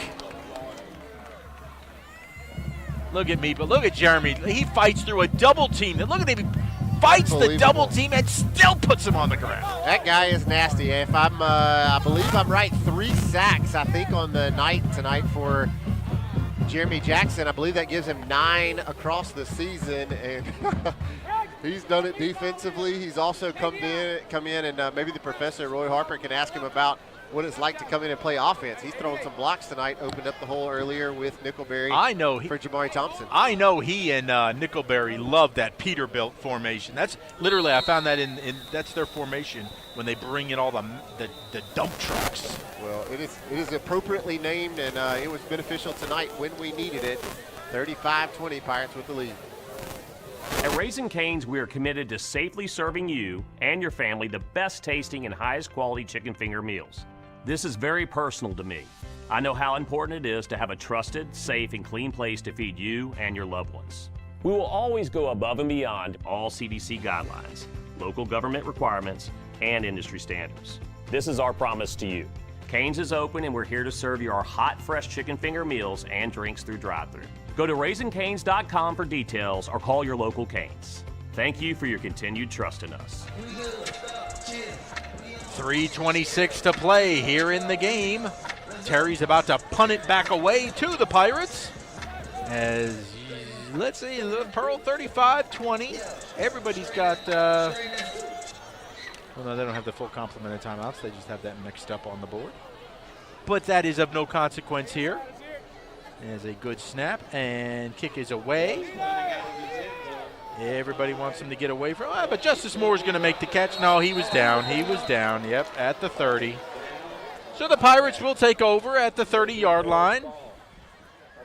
Roy had a great point. We have not had an opportunity to talk to Justice Moore yet this year, so Justice served as our offensive post-game player of the game, as Justice has played a whale of a ball game tonight. Yeah, Justice with a 24-yard touchdown reception from Jerry Johnson back in the second quarter to give Pearl a big 15-13 lead. At that point, Pearl trailed 13-8, so Justice a worthy conversation, that's for sure. So Justice Moore and Jeremy Jackson will be our stars, and there goes Turner around the right side. Oh, and he gets upended. He gets upended inside the 25. He'll be marked at the 24 as Turner was tackled up high. 3 minutes left to play. And did they jump it? No, they're not going to call that now. They're going to let that clock roll. Otherwise, they did jump in the neutral zone. But after the pickup of 6, second down of 4, there goes Turner. Made the first man miss and still up. Going to give him no gain. Back to the line of scrimmage. Quick update on your Newman Insurance Agency scoreboard tonight. Some finals. Brandon Bulldogs beat Petal 45-0. They thumped them. Northwest Rankin last score was 20-7. We don't have an update with that one. Rankin over Warren Central. We'll bring you some more in just a second. So on third down and looks like 5.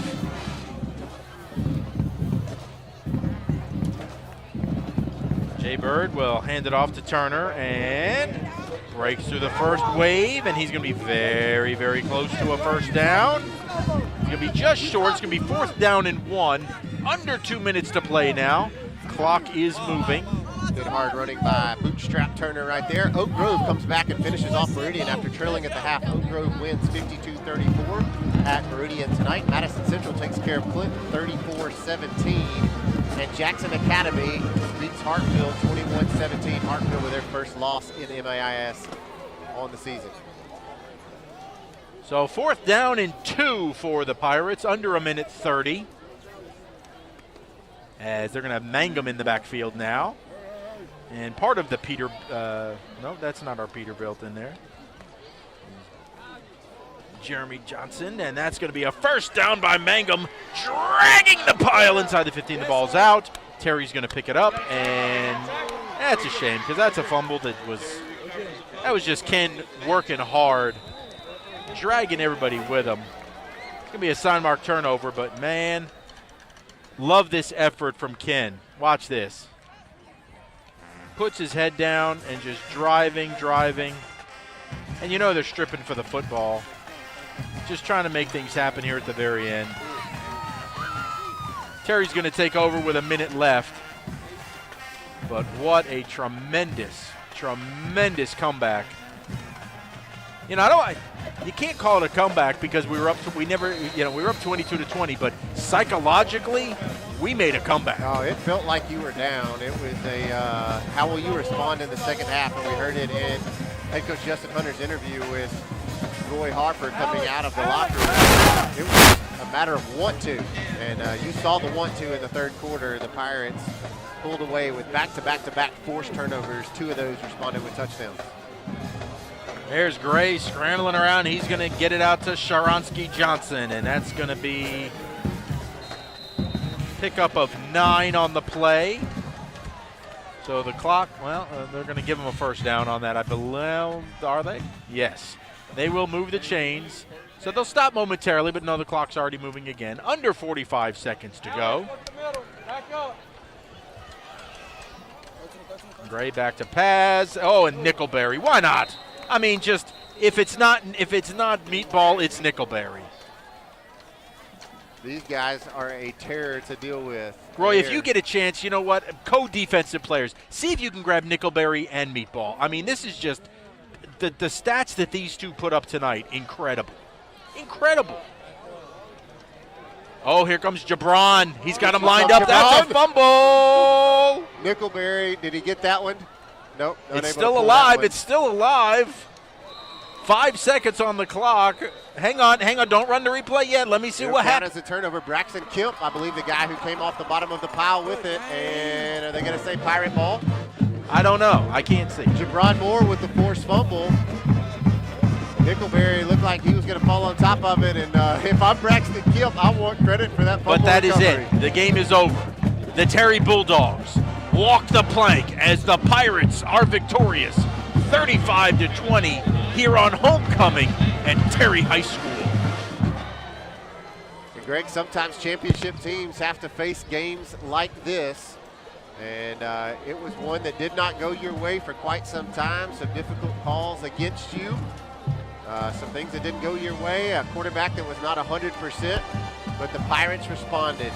And they come out of the locker room like a terror. The defense does what they have to do. The offensive line cleans up some mistakes from the first half.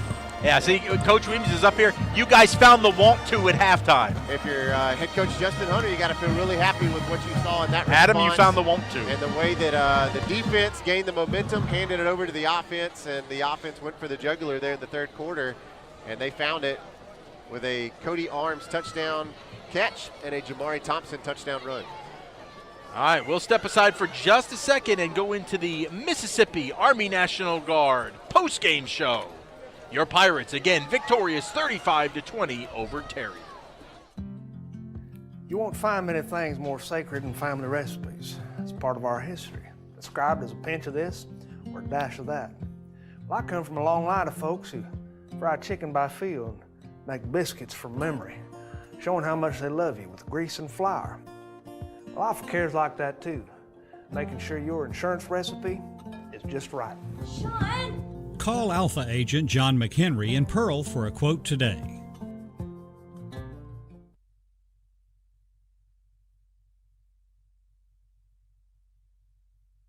The Pearl Pool is a proud sponsor of Pirate football. Located in the heart of the city, 3500 Dawn Drive, the Pearl Pool offers everyone a safe, convenient place to swim and host parties. Affordable memberships are available, and walk-ups are always welcome. It's also a great place for Pirates to take swimming lessons before they hit the high seas. And when the temperature heats up, make plans to cool off at the Pearl Pool.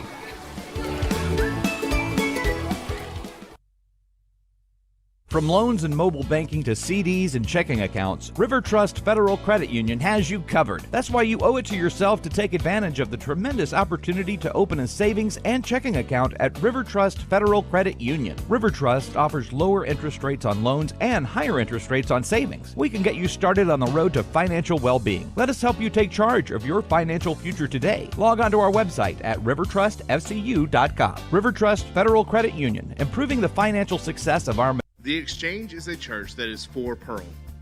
The Exchange exists to make the love of God visible and tangible to our city. Whether it's gifts and prayers for our teachers and students, acts of service for those in need, family-friendly activities for our city, Thanksgiving meals for families, encouragement for the next generation, or hope when people need it most, The Exchange is for Pearl. And The Exchange is here for you. Find a place to belong, grow, and serve by visiting us online at theexchange.cc. You can bring back a few, and a few becomes a few too many. For a moment, you think about calling for a ride. Nah, you live nearby. What's the worst that can happen? You get pulled over, your insurance goes up, you lose your license, you total your car, you kill someone.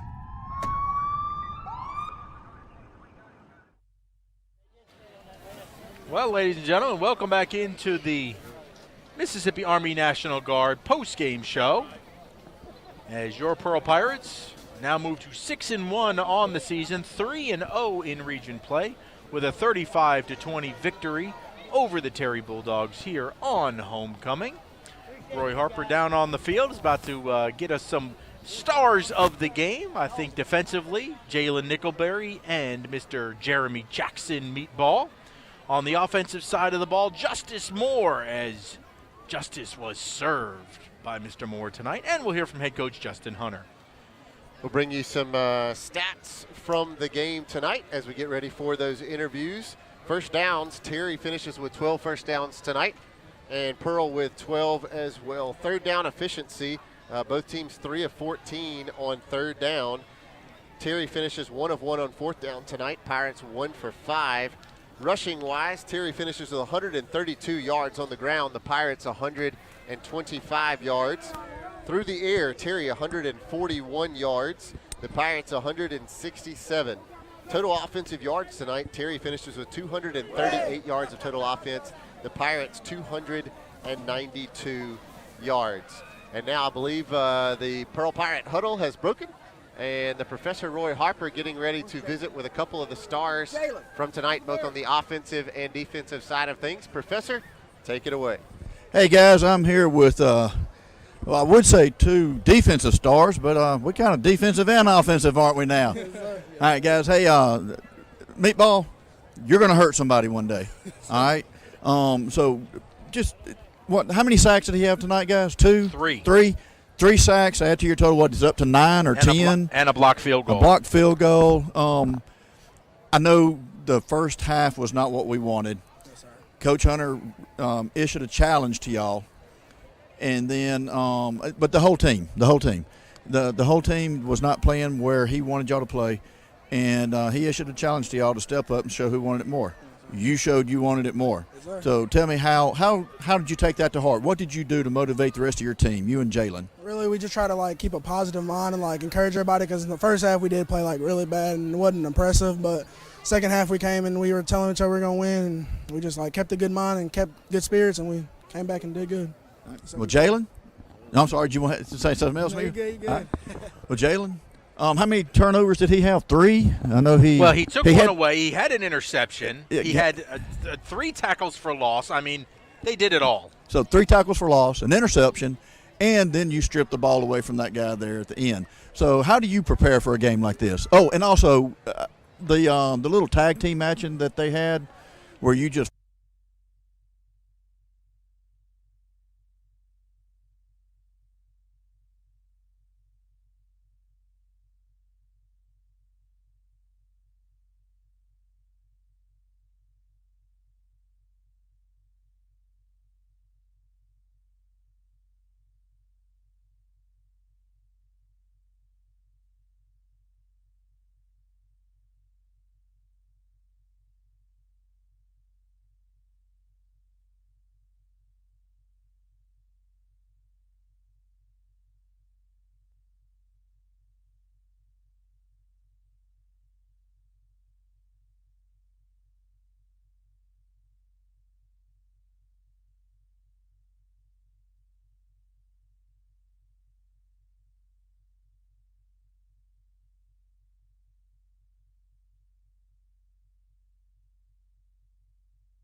There's a line between drinking and riding, and the smart ones never cross it.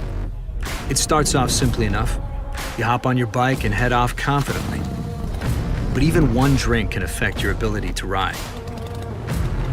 Alcohol limits your reaction time, may give you a false sense of confidence. Before you know it, you've been pulled over. There's a line between drinking and riding, and the smart ones never cross it.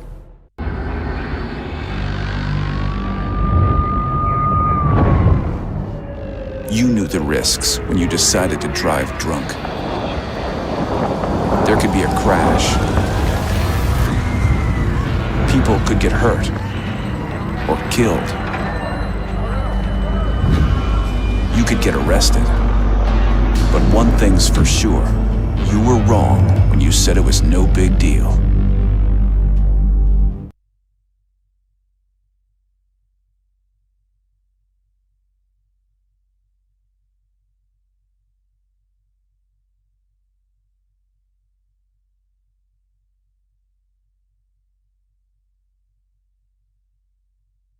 Well, we are here with the general manager of the Shoney's here in Pearl, Mr. Jonathan McBride. And Jonathan, I know this is an exciting time for you. Here. The discussion? Well, that's the reason I ask. I like the minutes to reflect. I'm going to vote for his recommendation. But before we take tractors out there and tear this lady's house down, I'd like it to come back before the board to discuss again. She kind of played on my heartstrings. I know she's been playing hardball. I get it, and not doing what the C's at. But if the house is repairable, I hate to see her lose her house, but I'm going to vote to adjudicate. I just want it to come back before us before we take tractors out there and tear her house down. Yeah, no, I mean, my goal is for her to repair her house. That's my goal. That's what I want to see happen. However, I don't want to, when we had the opportunity, which also was the attorney and I were discussing, when you had the opportunity to go ahead and adjudicate, and that way you have some teeth. I'm with you. I just think it took get her to this point to take us seriously. That's my yeah. And we have proper notice. She came to the work session. She voluntarily elected not to come to the public hearing. She didn't want to speak in the public hearing, but she did speak to the board extensively about everything that she's been going on. So you're asking, so adjudicate it and then continue